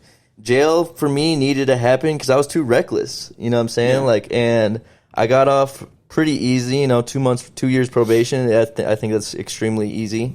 And it could have just been worse. I could have been in a bad situation or whatever. I could have been getting a fucking RICO charge of 6'9" or something. You never know. Yeah. You know what I'm saying? So I'm good with everything. I don't regret nothing. What if, like, in a different universe, you're on that RICO case? And he's right. That would fucking suck, man. I mean, they got out and he's all good now, I think. Mm-hmm. But I know his boys are all fucked over. I still actually got a homie, his friend Ernie, that he grew up with over there. I still keep in contact with him and shit. Yeah. And he was kind of keeping me in the loop of everything. Like, we got real cool. Like, the four days I was in Brooklyn, I was talking to this guy all the time. Snap. You know what it is? What's a big thing? How I make connections with people is I take photos of them and then I send it to them. You know what I'm saying? That's a big connection builder for me. Like, I'm just doing it for free. Just like showing love for free. Yeah. And that's what really gets me a lot of places because I'm always, and then I send people and be like, damn, that shit's nice. You know, because you just never know. But no, I don't really regret nothing for sure. I think I do love my life. Obviously, like, it's hard sometimes. Like, people see these people on, like, social media living, like, some glamorous life, and they kind of, like, feel bad about themselves or look down on themselves because of it. And I don't really have that ever. Like, I'm always just grateful for what I got. But I know there's people who are like that. Like, they see, like, especially girls, like, girls see these other girls on social media all with their bodies built and everything, and they think that's what everyone loves, and that's what, but it's like, for me, like, I don't want no girl that's built up like plastic and shit, you know what I mean? Like, that's personally for me. I know there's people that's out there that like it, but you can't always, like, look at, like, social media and, like, kind of base your life off of it. So, but there's nothing I regret. I love my life for sure. Yeah, because I mean, I've gotten caught up in that too, where like I've seen, you know, other people who, you know, essentially are like striving to do the same things that I want to do, and you know, they're getting the opportunities and things like that. But what I have to look back is like, maybe I'm just not working as hard as they are. Yeah, and maybe I just got to turn it up a little bit more. So I got this tat. Work harder. There you go. You know like sometimes you just gotta think about that. I look at it. It's something I told myself. I would always tell myself, or I'd always type like when I was younger. I always be like, work harder. Like that's like I did this, but I gotta work harder. Like it's something I always told myself. So I was like, one day I was like, let me get this tattooed on myself, and then I gotta look at it all the time. Like I gotta work harder. Yeah. You know, there's always room for improvement. And there's always work to be done, you know. There's times, you know, you can relax and whatnot, but there is always work to be done. And I think we have one life, and if you're just sitting there kind of like wasting your life away, it's cool. Like if you're cool with it, more power to you. Yeah, exactly. Like that's something that's really hard for me to grasp, but I'm getting better with it now. But what's really hard for me to grasp is that how people are kind of just cool with just living like an average life. It's kind of bad. It's kind of bad to like. It sounds bad. Like, it sounds bad out loud. But you got like there are people who are just cool with you know living like paycheck to paycheck, living you know doing this. There are people who are cool with that, but you know, the biggest thing is they lack experiences in life. Yeah. You know, if you're sitting around, if like you know, for me, like I've seen rich people. I've like you know I'm sleeping at Jeremiah's house and shit. Like I'm sleeping here. I'm seeing how he lives. I'm seeing like everything's taken care of, whatever. He's like able to do whatever he wants. That experience makes me want to work harder. You know, and so a lot of people lack experience. You know, if you're just driving your Toyota all day, you know, you're driving a Toyota all day, you're gonna be cool with driving your Toyota. But as soon as you're sitting in your friend's Ferrari, if you got a friend that's got a Ferrari, you're just driving around his Ferrari, then you're like, damn, I want a Ferrari. You know what I'm saying? Then you gotta work harder. Yeah. So it's like there's always room for improvement for sure. Of course. Yeah, I feel with that too because like you know I've always like especially like on the podcast I've always spoke to like man I know I wasn't put on this earth to live a normal life. Yeah. I know I wasn't put here. I know I didn't go through everything that I went through just to live an average life, and I've never been one to like wanted to ever like shit on people for who do want to live a good modest life because I mean not everything's for everyone. Yeah. And then but I also have to understand that like. At least I had to come to like the realization is like if I want the nice things, if I want the nice cars, if I want the big house, and I want to be able to provide, you know, some sense of like generational wealth to my family and kind of start changing shit and moving shit around, I have to start taking those actions. Yeah, and it's not gonna come by like not wanting to you know, learn more things about like whatever I choose to find my field. Like, you know, like with you, like learning how to take different ways to take different pictures, looking, you know, starting from the basics of like what an exposure is, you know, what is this, what is that, you know, like kind of figuring out how do you take a picture inside versus how do you take a picture outside. Yeah. You know, little things like that, kind of always sharpening the iron. Yeah. No, of course. I mean, and you always have different like things that you know that. Like, you have different things, like, I wouldn't know how to set this up, you know? Yeah. I know how to set up my mic on my camera and, like, set up wireless mics, but I don't know how to set this up, you know what I'm saying? Like, you have, like, different things that you're into and you learn all the time, and I think everyone has a purpose in life, for sure, and has, like, I believe everyone has, like, a purpose in terms of something that they're able to do that's unique, like, not go working at a grocery store. Like, that's not, like, a purpose, that's just a job. But I think everyone's got a purpose. But for some people, they just either don't find it right away. They may never find it. They may find it like longer down the road. Like one of my favorite podcasts right now is Back on Fig with these guys who came from No Jumper. I know who they are. Yeah, yes. So like T-Rail, that's my guy. Like I want to go watch them live in New York. I tell my girl like we gotta go watch the show. Like I watch them all the time. I listen to them every Friday, every Monday. Exactly. Yeah, those are I know exactly. Exactly. Them, AD, like all of them, like those guys, like those are that's fucking awesome. Like that shit's awesome.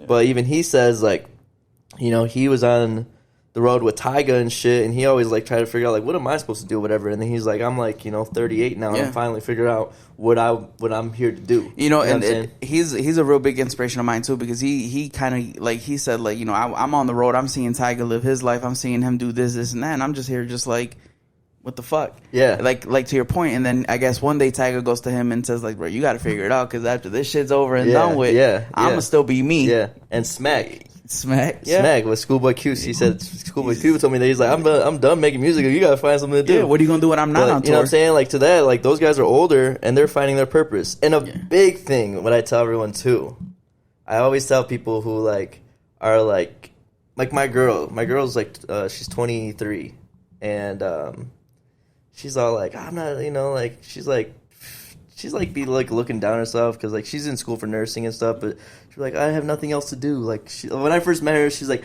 I have nothing else going for me, blah blah blah. Like you just never know. Like Jeff Bezos started Amazon when he was 28.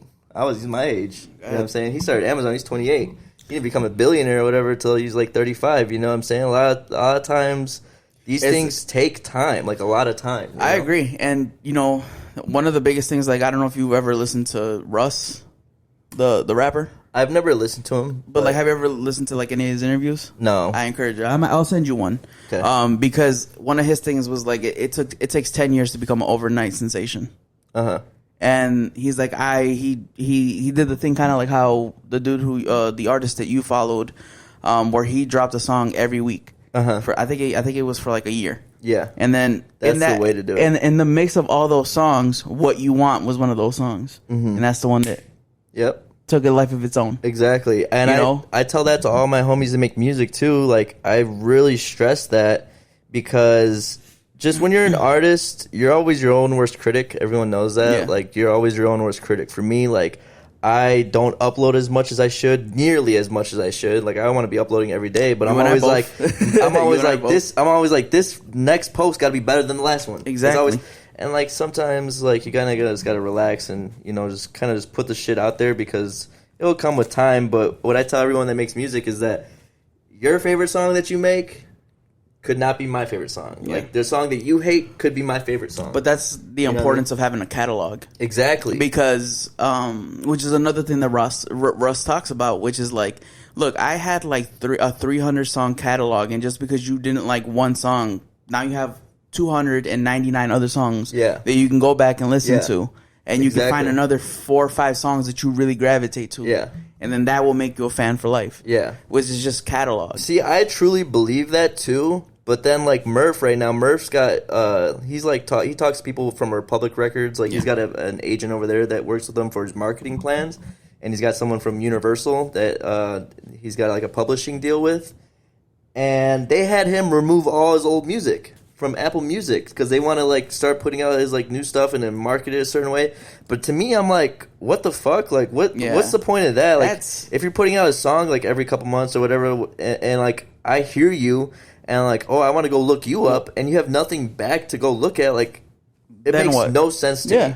A lot of these labels now, I be talking to people from them, they just have such old school ways of thinking. They're out of touch. It's just old school ways of thinking. Like they're not realizing how the media works nowadays, which is crazy because they work for a label. So you would think like they would know like how to do things, but it's just I don't know, man. Like sometimes it's just a lot of people are just listening to other people too much when they should just be like trusting themselves. And like I told my boy, I'm like, bro, you should be putting out at least like 2 songs a month. You know what I'm saying? Like 1 song a month. You have this whole you probably have like 1,000 songs or whatever, hundreds and hundreds of songs, and you're gonna just put one out like every couple months and like try to market or whatever. Like you got to give the people something to listen to, or you got to give like something to be able to look up and like see other stuff you've done. If you got nothing else, like you're gonna put out a song and then like what? These people are gonna see like, oh, you got 4 songs, like I don't know. Like you said, you got to have a catalog for sure. I agree with anything. It's just it like kind of just goes back to that, like these record labels, in my opinion, they don't really, not necessarily they don't know, because there's still people who work good in that system. But I think that they try to do kind of like you said, the old way of doing things, where it's like you drop every 6 months or you drop every 3 months, and then you make everyone really excited, and then everybody comes out. And that's how it used to be. Like they used to like hype up albums, but now you see all these artists, they'll announce their album the week of. Yeah, the week before, because everyone, it's like the ADHD thing that I was telling you about. Like my ADHD gets worse. I think everyone's got almost ADHD at this point because of social media and because, to some level, yeah, exactly. Like you want everything fast. You everyone want everything wants quick microwaved. Shit. Exactly. Everything has to be quick and microwaved. You got to realize how people's minds work nowadays. Like people don't want to watch and wait like months and months for an album to come out. They want to see it and be like, oh, it comes out Friday. You know what I'm saying? Like, they don't want to say, oh, it comes out. And even then, they months. might forget that it comes out on Friday, and then they don't even get to it until like a week later. Like, the surprise releases are a big thing, too. Yeah. You know? Let's get back on track a little bit. Have you, like, okay, so at the end of the day, you're still a business, right? You still have to pay the bills and things like that. How do you decide on, like, do you have like a flat rate, or how do you decide who and how you charge people? So everything is kind of like a case-by-case basis. Like for photos, I might charge like an hourly rate. Like if you just want some kind of photos, I'll be like, say, charge for like an hour. But someone might ask me for like a minute-long video that needs no editing. Like if you want me to come film this podcast, I'm not going to charge you the same as if someone wanted a 1-minute highlight reel that needs editing and shit. Yeah. So everything is a case-by-case basis for sure. Like, you just never know. Like, if you want drone shots or something, like, I'm going to obviously charge more because there's more equipment. So it's pretty much a case-by-case scenario, but sometimes I charge, like, a flat rate for photos if it's just basic stuff. You know, but you don't have to, like, go into, like, super detail who this person was or anything, but, like, have you ever had, like, a really difficult client? Like, that you're just kind of like, man, I don't know if I ever want to work with this person again, or, you know. I'm going to tell you, out of my years of shooting, I've only had one person complain, and I shot a corporate work party at the Sears Tower for some girl I met at the club, like some older lady, and she worked in, like, some kind of finance job in the Sears Tower, and I worked a corporate event for them. And I sent them their photos and everything, and the only reply I got was, like, one of the owners is like, can you remove these photos? My wife hates them. And, like, that's the only thing they said. No one said thank you. No one said we love them. Nothing. And that's like the only time in my years, like, someone wasn't happy with it. Yeah. But I've had, like, clients, like, ask me, like, to take out certain parts of videos, or, like, can I change this, or can I do this? Like, little revisions, but nothing ever, like, I would never say, like, I never had, like, a bad experience. No, not really. Okay. Not even, like, I fucking hate this shit or whatever. I mean... Not somebody you're like, dude, I'm never doing this shit. Yeah. But it's never no stress off me. Like, if I have someone who, like, doesn't like my... Or is, like, not happy with it. I did have one guy, like, a couple months ago, they're, like... I shot, like, an event for, like, a bunch of the club people. They had, like, an event at the bowling alley, and they were, like... The guy was, like, we didn't have enough crowd clips. It didn't look like it was packed or whatever.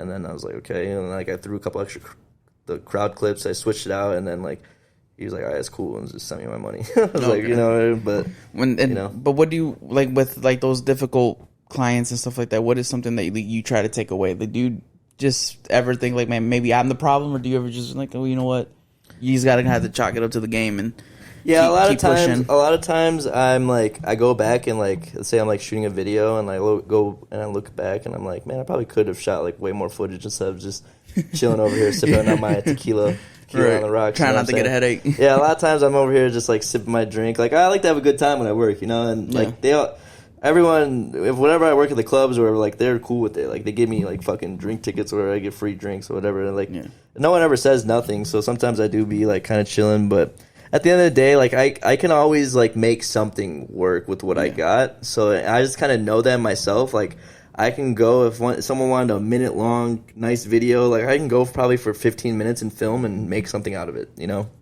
you just got to utilize. I just utilize like editing. I utilize like, you know, slow motion or whatever I got to do to kind of like make it work. But I always make it work. When somebody comes to like book you and stuff like that, what are some of the things that like you're looking to from like your potential client? Like, if I wanted you to come and shoot this podcast, do you think the more detail that I give you about what exactly that I want works better for you, or do you like a little bit more of creative control? I do. Like, most times people are like, just do what you do, and I kind of like that for sure. But people putting their input is nice because it kind of gives me more of an idea of what they want.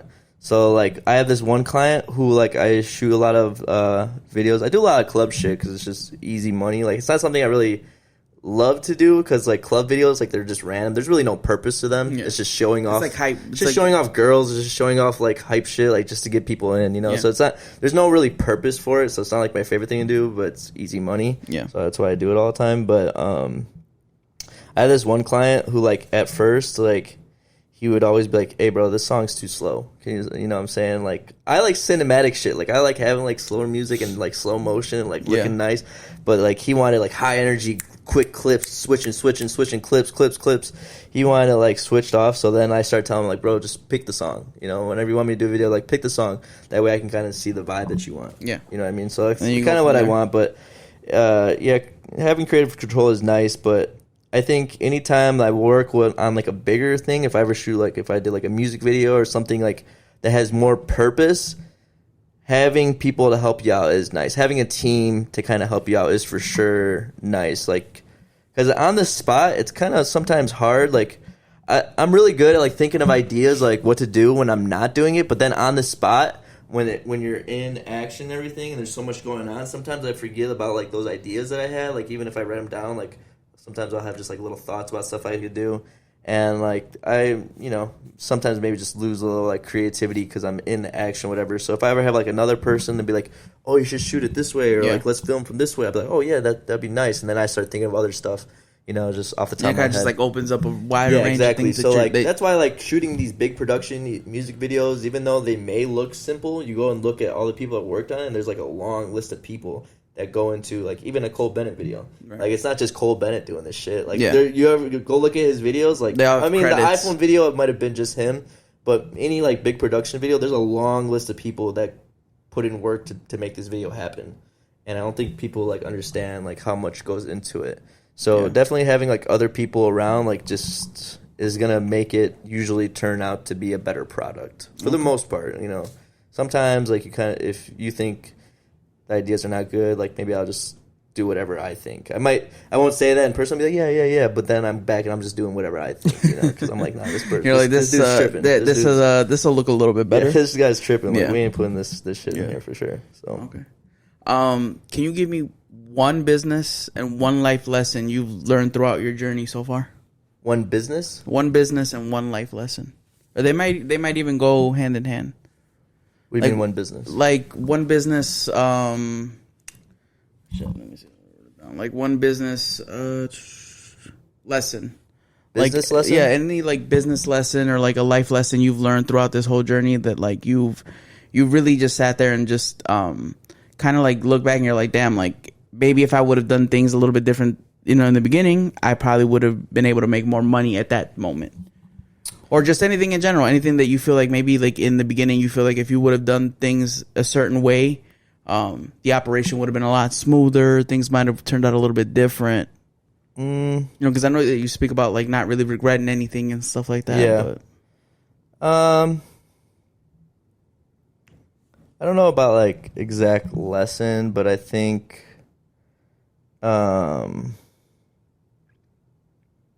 Just lost my train of thought. I think like just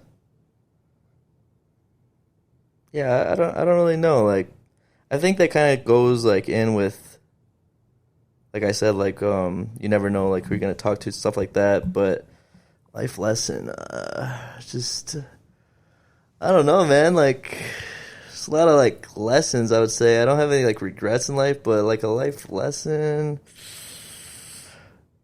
I don't know. I think I think a big thing is just you be a good person. Like I believe in karma. You know what I'm saying? Like I really believe in karma, and I think I do good deeds all the time. And I think like because of that, like I have good things happen to me. Like I feel like knock on like wood, but I never lose anything. Okay. Like there's been times where like one time like I thought I lost my wallet, and then someone turned it into the gas station like a week later, and they called me.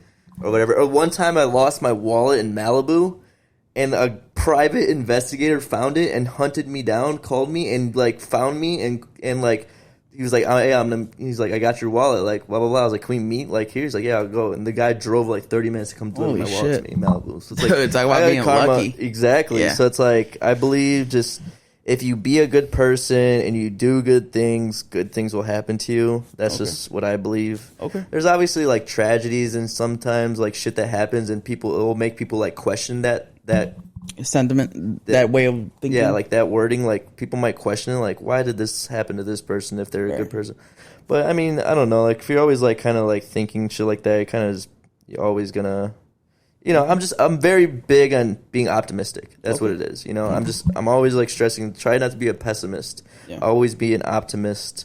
Always just try to look at good things, whatever. There's always like usually something that's good that's coming out of whatever situation you're in. Yeah. And I think if you're just a good person and you do good things, like good things will happen. And I think that's a big lesson. Like the people gotta, you know, believe like you never know, like this person might be a fucking complete asshole to you, but you never know what they're going through. And so, like, because of that, like, if something happens, I kind of just, like, leave it alone. You know, if someone's in a bad mood and they're, like, whatever, like, I'm not going to be over here, like, tripping on them and, like, trying to start some shit with them. I just leave it alone, you know, move past it. And I think that's, like, a big thing. Like, don't ever, like, stress yourself out because of someone else's problems or anything, you know. Yeah. You never know what else someone else is going through. Okay, cool. Do you believe in manifesting? For sure, yeah. I mean, for sure. Like, there's a lot of things that happen. Even with my girl, like, I used to tell my people, I used to tell my homies, I met my girl at the club, and I used to, like, tell my homies, like, that's gonna be my girlfriend for sure. I used to tell that shit, and then, like, a little bit down the road that happens. But no, for sure, like, I definitely, like, had a lot of things that I've spoken about, and they end up happening. If you put it in your mind, like, and it's in your mind all the time, like, it will come, you know. Yeah. It will come. It might take some time, but if you just keep really believing, I think things will work out for you for sure. Yeah, I agree because you know that's one of the things that like I've learned, you know, through this, you know, like 2 years or 1 year that I've been doing podcasting is just pretty much just doing a lot of like self reflection, and kind of really like learning, you know, kind of like putting shit out there and really wanting, like if I really want something, I want the universe to hear it. Because I know that like if you put it out there and then you put the work in for it, it'll just come right back. Kind of for sure. You know, that's why that's why like I got like a lot of like my one homegirl, she like has like a vision board and people have like boards and stuff where you write it down because you look at it every day and like even this tattoo for me, you know what I'm saying? Like I look at it and it just kind of makes me like work, you know. Yeah, I mean, get to work. You know, I journal daily. Yeah, whenever that's good. You know, I got a journal where I write shit down. I kind of that's something I got to get better at. I always you know give gratitude to where I'm at, and you know, and just I like to speak things into like a present tense instead of saying like I want, you know, I don't know. I guess instead of saying like I want $1 million, I'll just write like, you know, like man, I made $1 million today, and it made me feel really great. And and now that I have my $1 million, I can pay off my home. I can pay off all these things that you know, all these burdens and stuff like that. I can really put people in position to win and things like that. Because I'm a big believer, kind of like how you are, like in karma. Of like what you put out there into the world, you'll get right back. Yeah, no, you know, for sure. and I try to like definitely lead with like a good heart and everything. I wasn't always like that. Yeah. But as I started getting older and I started realizing a lot of the shit that I was going through, you know, early on in like my early 20s and like even leading up to like my mid 20s, where like shit just would never go right. You always got to be open to grow and stuff. Like, gotta be. I'm not gonna lie, I have not a good relationship with my parents, my mom, and she's just a very stubborn person. She's hard to get through to, and it's just a lot with her. Like, my whole family kind of understands where I'm coming from. But my mom's, like, very stubborn. Like, I haven't talked to her in, like, a few months right now. Yeah. And, like, even when I went to jail, after that whole thing, I didn't talk to her for a whole year.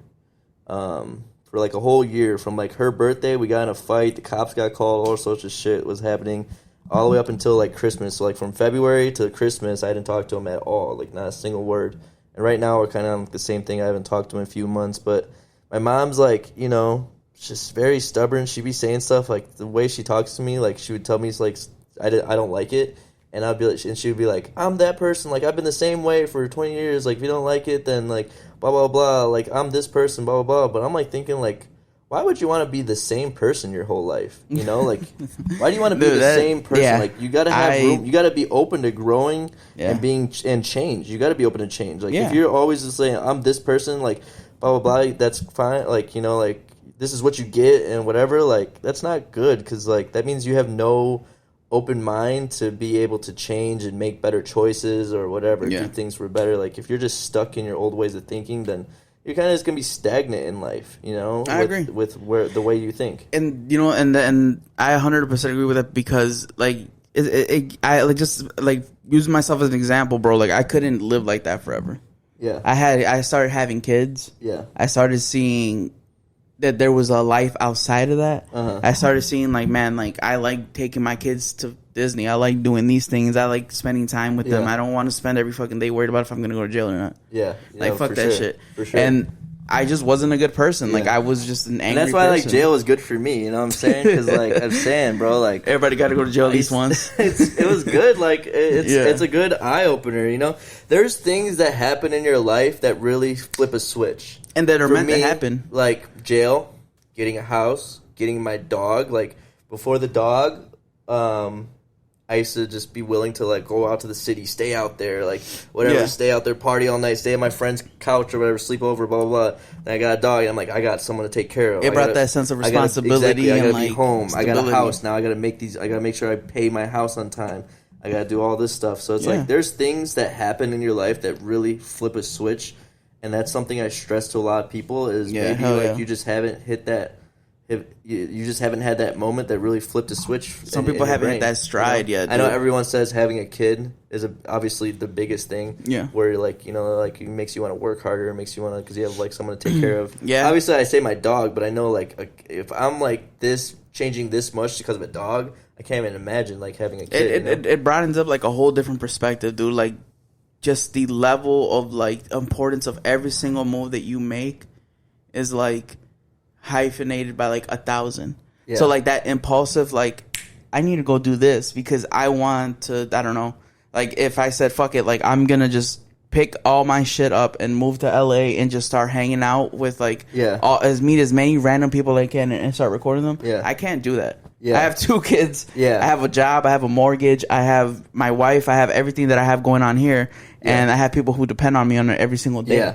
I can't just keep thinking selfishly and being like as much as I want to just go and say fuck it, like I'm gonna put out like 8 episodes a month. I can't always do that because I have responsibilities. And this is the dream, but this will always take the back seat to my wife and my kids. 100%. Because at the end of the day, like, you know, they're the reason why I do this, and they're also the reason why I'm striving to even push this shit as hard as I do it right now. 100%. Because I want to just be able to provide a better life for them. You know, and then and again, it goes back to like with like your mom.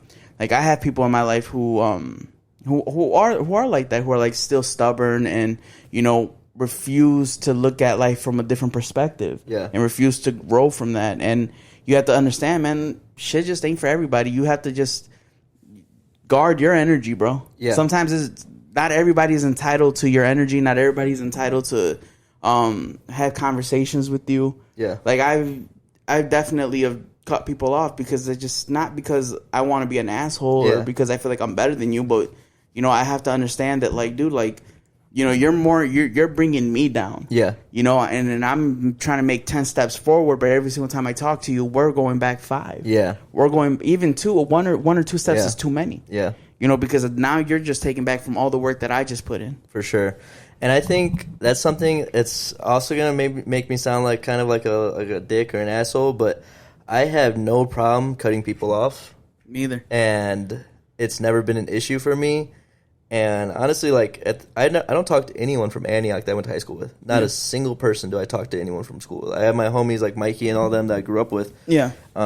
But from Antioch, I didn't talk to a single one. It's because, like, after high school, like, I was friends with a lot of these kids. And, like, after high school, like, I would hang out with them and stuff. And I realized, like, we would just kick it, smoke weed, and do bullshit, play games, like, do nothing productive. And then I had, like, my homies over here would be like, hey, let's go, like, shoot some photos or blah, blah, blah, or do this. And then, like, at a certain point, like, I had, like, 2 friends from Antioch. Like, it kind of started dwindling down. And I remember, like, I had this one friend.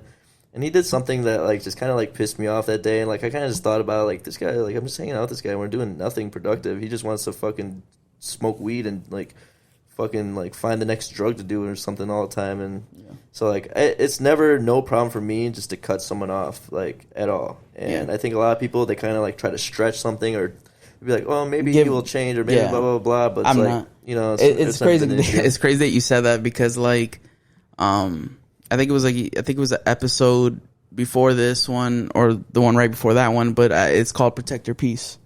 And I speak to that. Is it just you? That's me and Belinda. Oh, okay. And we're speaking about like how bro, like we just it's even if they're family, dude. Like I'm not giving you anything. I'm quick to be like, bro, this is good. Yeah. I appreciate the conversation, but maybe this is where this is done. Yeah, exactly. And like I have like no family. You know what I'm saying? Like I got like my cousin in Puerto Rico I talk to. I got my mom, my stepdad, brother, sister, uncle, grandma. That's it. That's pretty much all I got. And I talk to my uncle, my grandma all the time. And then like for the longest time, like with my mom, like before like the first time I stopped like kind of cut them off, it was always like me going to their house or whatever and like leaving like in a bad mood, upset, like ruin my whole day. Like something would happen. Me and my mom would get in a fight or whatever. My stepdad, I would like take her side, start yelling at me. Some shit would happen all the time. And like I would call my grandma and like she's the one I would talk to. Like she's like the one person like I talk to about shit like that. And she would always be like, well, she's your mother. She loves you. The typical thing. Like she's your mother, blah, blah, blah. But then, like, after that fight, like, on her birthday, where, like, the cops got called, I told her, and, like, I was like, I can't talk to her. Man, and she's like, well, if you think that's the right thing to do, then she's like, I got your back. And, like, now years go by, and, like, I tell her, and, like, I'm very, like, mature now, and I'm able to kind of, like, explain my feelings in a whole to her. I'm very good at identifying my own trauma. I'm very good at, like, self-reflecting and realizing I am this way because of this, even with my girl, like I tell her, like I know I'm like very hard, like when something is bothering me, I keep it to myself. I'm very bad at like opening up and like explaining what's going on. I'm like, no, it's nothing. I'm very bad, and I realize that's because like my mom, and I realize because like just everyone's got their own trauma and shit, but like my mom was just like she was a young mom and she didn't really like know, and like I never felt like comfortable enough with opening up and telling her like problems that was going on, so I kind of kept it all to myself. So I kind of am good with identifying my own problems and stuff and reflecting on. Because you had to learn that. Yeah, exactly, and like reflecting on things that have happened. Yeah. But yeah, even like with family, bro, like family does not mean that you gotta be cool with them, or that you owe them anything. Exactly. You don't owe people an explanation. Like my mom, like. I love her. I always love her, but at this point, like, we're not in a good relationship, and it's kind of just bringing me down in my life, like, talking to her. So it's like, I need to see something change. I can't help someone who can't help themselves. Right. That's the biggest thing. You can't help someone who can't help themselves. And she doesn't want to, like, make, like, the change. And, like, my other family, like, it's, like, a big thing I don't want to get too deep in. You're all good.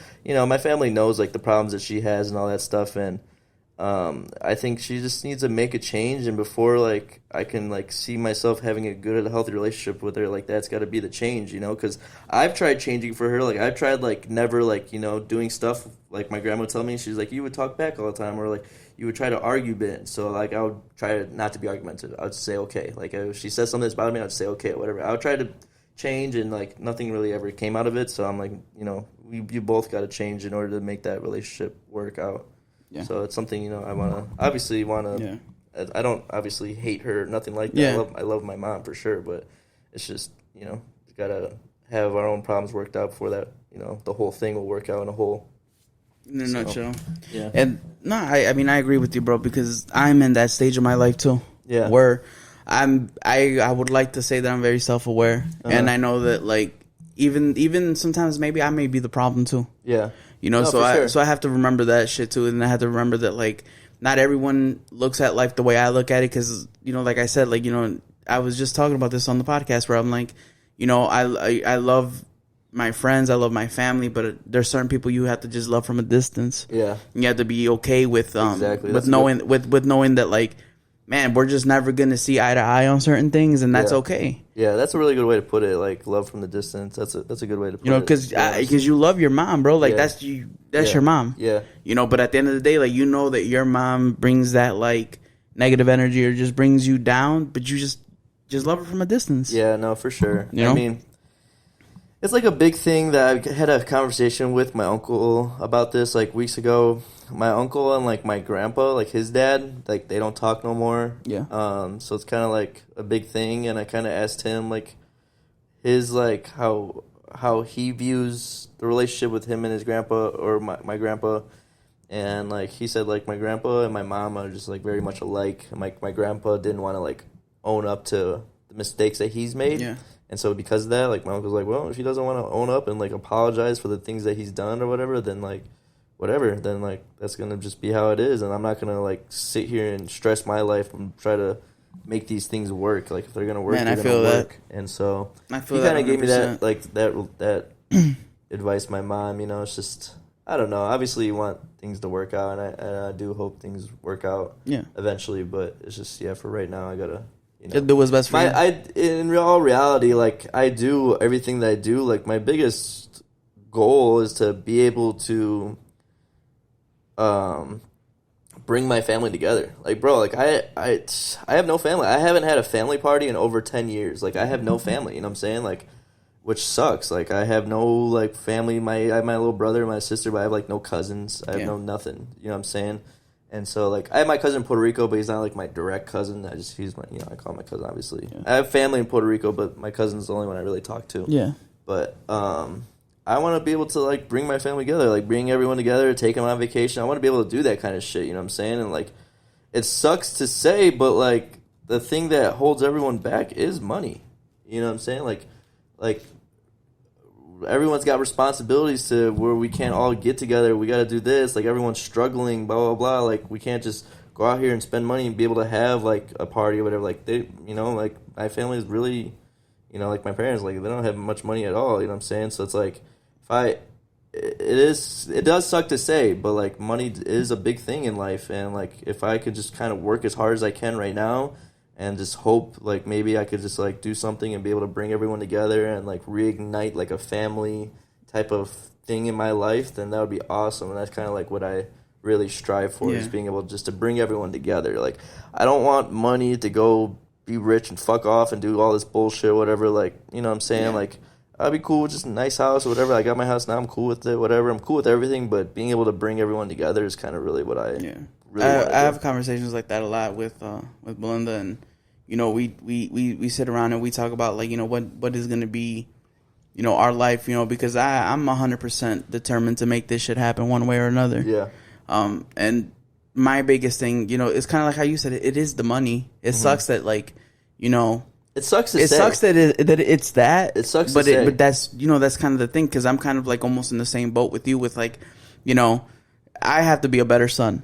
Mm-hmm. I'm working on my relationship with my mom and my dad too, where like I know that I'm the one who has to be better. Yeah. And I have to constantly remind myself like, hey, I have to call them, because they don't live in state, so I have to call them and be like, hey, how are you guys doing? Everything good? Okay, cool. Yeah. If you guys need anything, just let me know. Love you guys. Yeah. But for a while, it came from a part of like kind of where where you were going through, where like the toxic energy was coming from your parents and everything that was going on. They went through some things and whatever they were going through, and I just had to be able to be like, man, I gotta step back. Yeah. I can't go off and save everybody. Yeah. I have my own family I have to provide for. Yeah. And it comes down to like, man, like, we go through shit all the time as men.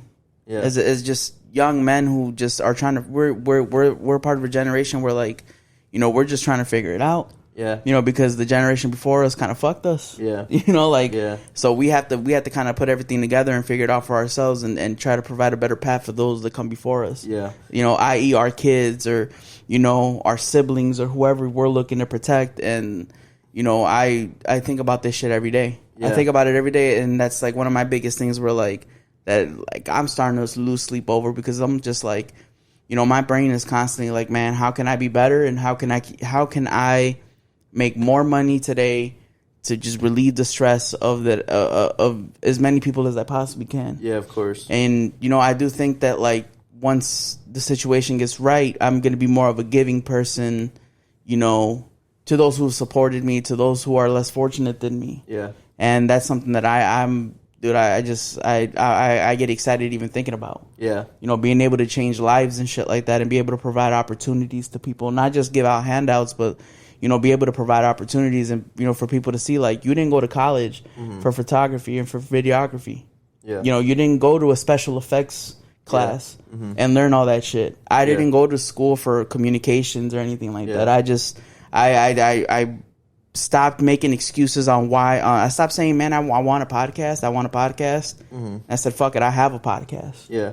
Now this is it. Exactly. You just got to put the you got to put the actions to the words and make that thing a reality. For sure. And that's all the sense of like manifesting shit. And you know, kind of like how you did. You're like, man, like, you know, you want better connections and shit like that, so you just start taking pictures. Boom, boom, boom. Like, I don't know if you ever seen that video of Rick Ross, where he's like, if I'm a photographer, the moment I step outside, I'm boom, boom, taking pictures of everybody, and I'm sending pictures out, and you got to work for free. And that's the shit that sucks, because you got to work for free until you could prove not only that you're valuable. You can bring something to the table that allows them to pay you. Your services are this. I think I believe that for sure. I think if you work for free and you think it sucks, though, I think it's probably not the right thing for you. Because I think it worked out for me, because, like, I didn't mind working for free because it was just something I love to do. I never thought, like, this is going to be my job, obviously. Like, it's just something I love to do. Like, if you enjoy doing this and you're, like, doing it for free, then I think that's maybe something that's right for you. But I was going to ask, like, what made you want to do a podcast? Someone tell you, like, you should do it? Or no, you just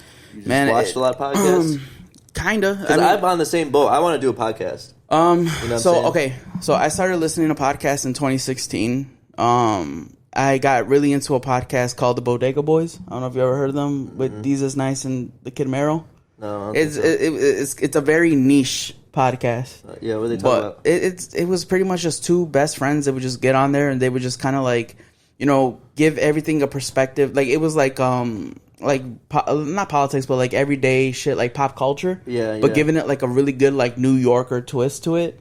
So like they would do like, like almost they would do like skits. Like it was never a video. It was strictly audio. It was just skits and shit like that. And like the way they told stories and the way they like brought you into their world without you even knowing what they look like. Was just fucking crazy to me. Yeah, that is crazy. Because for me, like podcasts, like, it's got to have a video for it to it. The only podcast I was able to like listen to is Joe Rogan, because I know that it's just either a camera angle of Joe Rogan or a camera angle of like the guest. There's like no other like crazy shit going on. Like, back on Fig and shit, like the big shit going on in the background. So you gotta see it. But that's the experience. That's the experience. You gotta see it. But like having an audio, doing an audio like for a podcast would be an audio only. Like I gotta be really like into it. I think so. I did audio only for like my first 10 episodes, and it was probably, in my opinion, for my journey, it was the best thing I could have ever done, because it really engaged my audience. The big audience, the little audience that I have, it really engages them. When you look back at your analytics and you see that people are listening to the average listen of your episode is the whole thing. That's nice. That's like such crazy. A satisfying feeling. For sure. And then you go on YouTube and the retention is like 10%. You're just kind of like, what the fuck? Like, I just spent 2 hours editing this video, putting this shit together, and only 10% of people who watch it are making it to the end. But then you go and you look at your Spotify analytics and your Apple Podcast analytics, and it's like people are listening the whole thing. That's crazy to think about. So you have to. So I had to serve two. I served two purposes: the video for those people who listen to it at work or who are doing shit around the house, put it up on TV, do whatever, and then I do it for the people who get in the car and have to take that 1.5 hour drive to the city. Or whatever it is. And you just have to it's just all about conversation. It was really hard at first because like I was on my own. So those guys you would say just influenced you to want to do it? Yeah, man, it was just it was them, it was Charlemagne, it was Joe Budden, it was Adam 22, it was everybody. Like I try to do everything. Because I don't like to stick in one lane. Like I do everything. I can do the interviews. Me and my wife do the podcast. Me and Belinda do it. We're just going back and forth, and people love those episodes. And it's just one of those things where it's like I do everything, and the reason why I do everything is because I'd rather be a master of many talents than a master of none. 100%. And I'd rather be able to, and I see it. Like I'm starting to see some, like, the fruits of some of my labor come through with like just the random people who like I don't publicize it, but like I have random people who I watch. Be like, yo, I fuck with your podcast. Keep doing it. And they might not give me a follow or they might not do this, but they'll give me a like and they'll drop a comment. Exactly. Like I'll tell you of who I've had like certain conversations with and shit like that, because you know these people. Yeah. You watch these people. You know what I'm saying? So it's it's cool. Yeah. That like I can share those things with people who are like minded like me, and you know, and kind of just be like, yo, like if you just really just grind it out, shit, man, everything works out in your favor. Yeah, and like you never gotta be afraid to reach out, because like a lot of people, I feel like they think like a lot of these people that they reach out to that can like help them out, or even like famous people or anything like that, they're not going to reply. I've had a lot of times where I've reached out to someone who I would not believe they would reply, and they reply. Bro, people they watch the DMs, bro. People, you know, you just have to take it. Bro, you send out 20 DMs, you might get one. Yeah. Or none. Yeah. Then the next day you send another 20, and then you might get one. Yeah. Or none. Yeah, no, but for sure. I try never to live with the regret of what could have been, what should have been. Yeah. You know, that's why the first episode I ever did, I named it Shoulda, Coulda, Woulda. Because it should have been this, it could have been that, and it would have been that. And I never want my life to be that. Yeah. Yeah, that's some wise words right there. Hey, man. That's good. You know what I'm saying? So it's like, it's just, that's just what, I don't know, man. That's just how I'm trying to trying to take this journey. Yeah. You know, because I completely agree with you with like, you know, I love this shit, and I know that there's no money in it at first, but I'm not doing it for the money. Yeah, I'm doing it because I love to get on here and have good conversations. I get off on the, man, bro, you did really good in that interview. Or man, bro, you and Belinda, like you guys have like amazing chemistry. Yeah, like I get off on that. Like that's the shit that makes me like, and then I'll like send it to Belinda, like, see, people fuck with us, people love us. Like we gotta fucking keep going. Like like we can't let these people leave people hanging, because you know there's people who tune into us. No, for sure. I mean, it's all about consistency for sure. But I mean, like. Yeah, that shit definitely is nice, because, like, I'll sit here and work, like, hours in a video, and I'm like, fuck, I don't even like this shit. like I'm like, I don't even fucking like this. Like, this could have been way better. But then, like, people be like, this shit's crazy, blah, blah, blah. I'm like, and then if you like it, I guess it's cool then. Yeah, you know what I'm saying? But, I mean, like I said, it's just your own worst critic. Like, you know, especially with, like, editing a video, noticing the littlest things. I'm going to listen back to this and be like, man, I need to edit a little bit more. I need to clean it up. So I need to do this. Yeah. I do. You like chop them up or what? You don't just put like the full raw video out?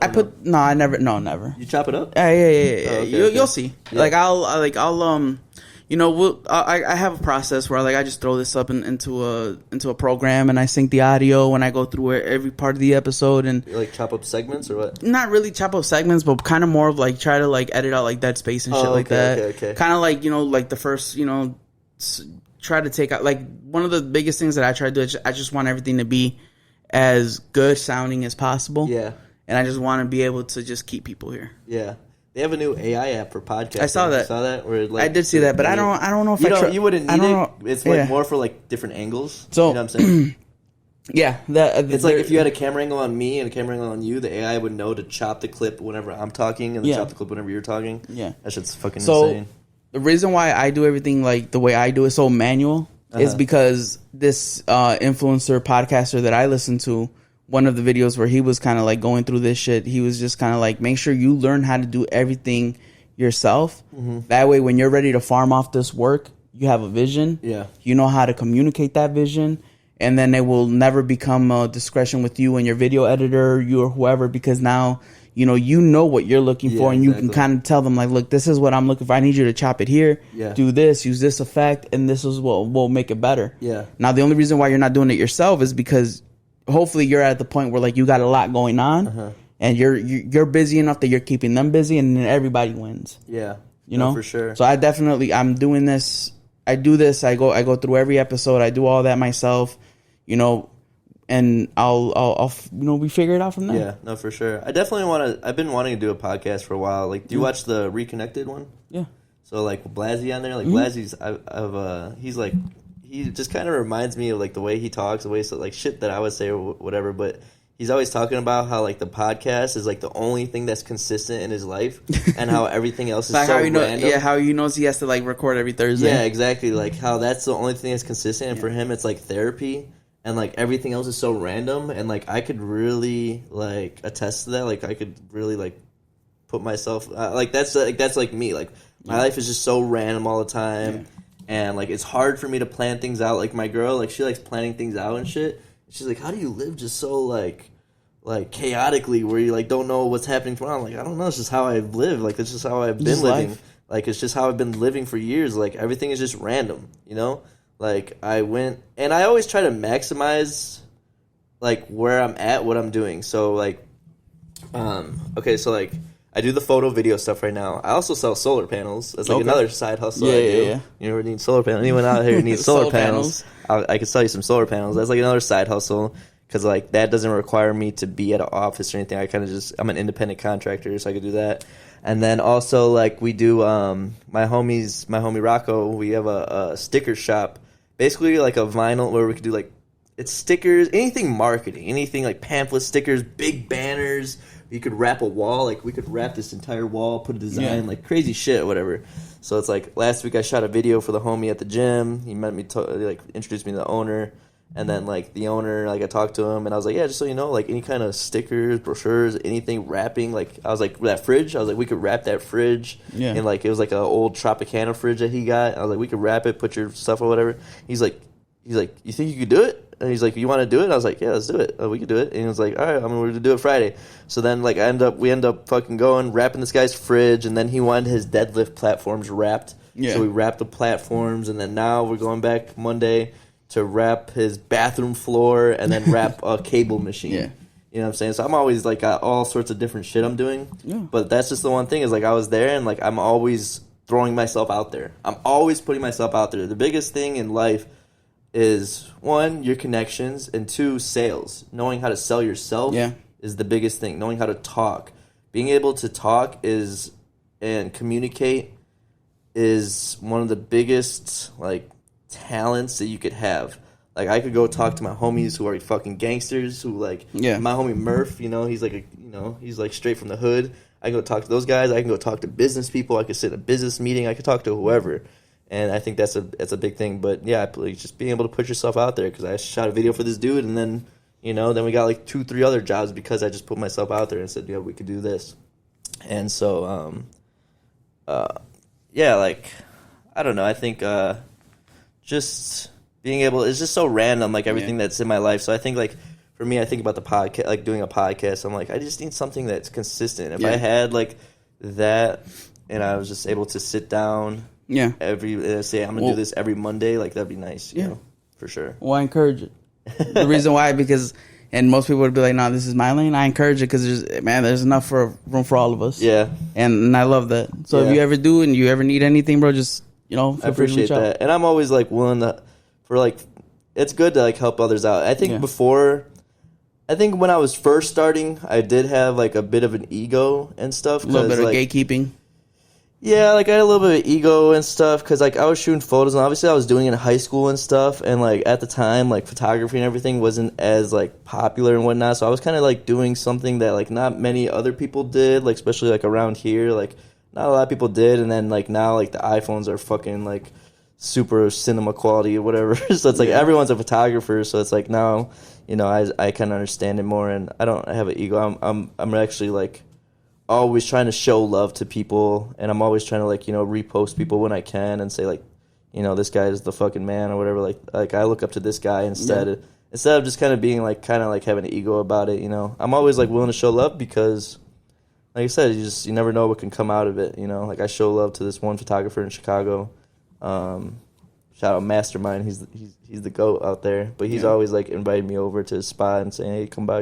And I haven't in a little while, but I want to go over there and, like, chill with him because you just always have room to learn for sure. Yeah. Especially, like, just talking and meeting with other people in your field for sure. Oh, yeah. So. Man, I appreciate the conversation, bro. Of course, bro. I appreciate you having me. Longest episode ever I had. Yeah? Yeah. How long are we at, do you know? 2 hours. No way. Yeah. For real? Man, that was a quick 2 hours. Not gonna lie. I could have gone, I can go on and on. Man, thank you guys. Man, thank you so much. Yeah, I appreciate you for coming on. And my podcast debut, I'm glad it was here. You know what I'm saying? Hell yeah, I appreciate that. I told my girl, she's like... We need to, hopefully there's more episodes to come. Yeah, for sure. Because I love having conversations like this, bro. So thank you so much. Yeah, of course, man. Appreciate it. I'll make sure I link all your shit. Whatever you want me to throw up, bro, I'll throw it up for you. So, yeah, of course. Instagram at Captured by Nico. There you know what I'm saying? Make sure you guys follow us at the We On One podcast. Yep. Twitter too. Everything's all Captured by Nico, so you look me up. Yeah, for sure. I'll make sure to link his profiles. Everything. Thank you again. I appreciate it. Later, guys. Peace.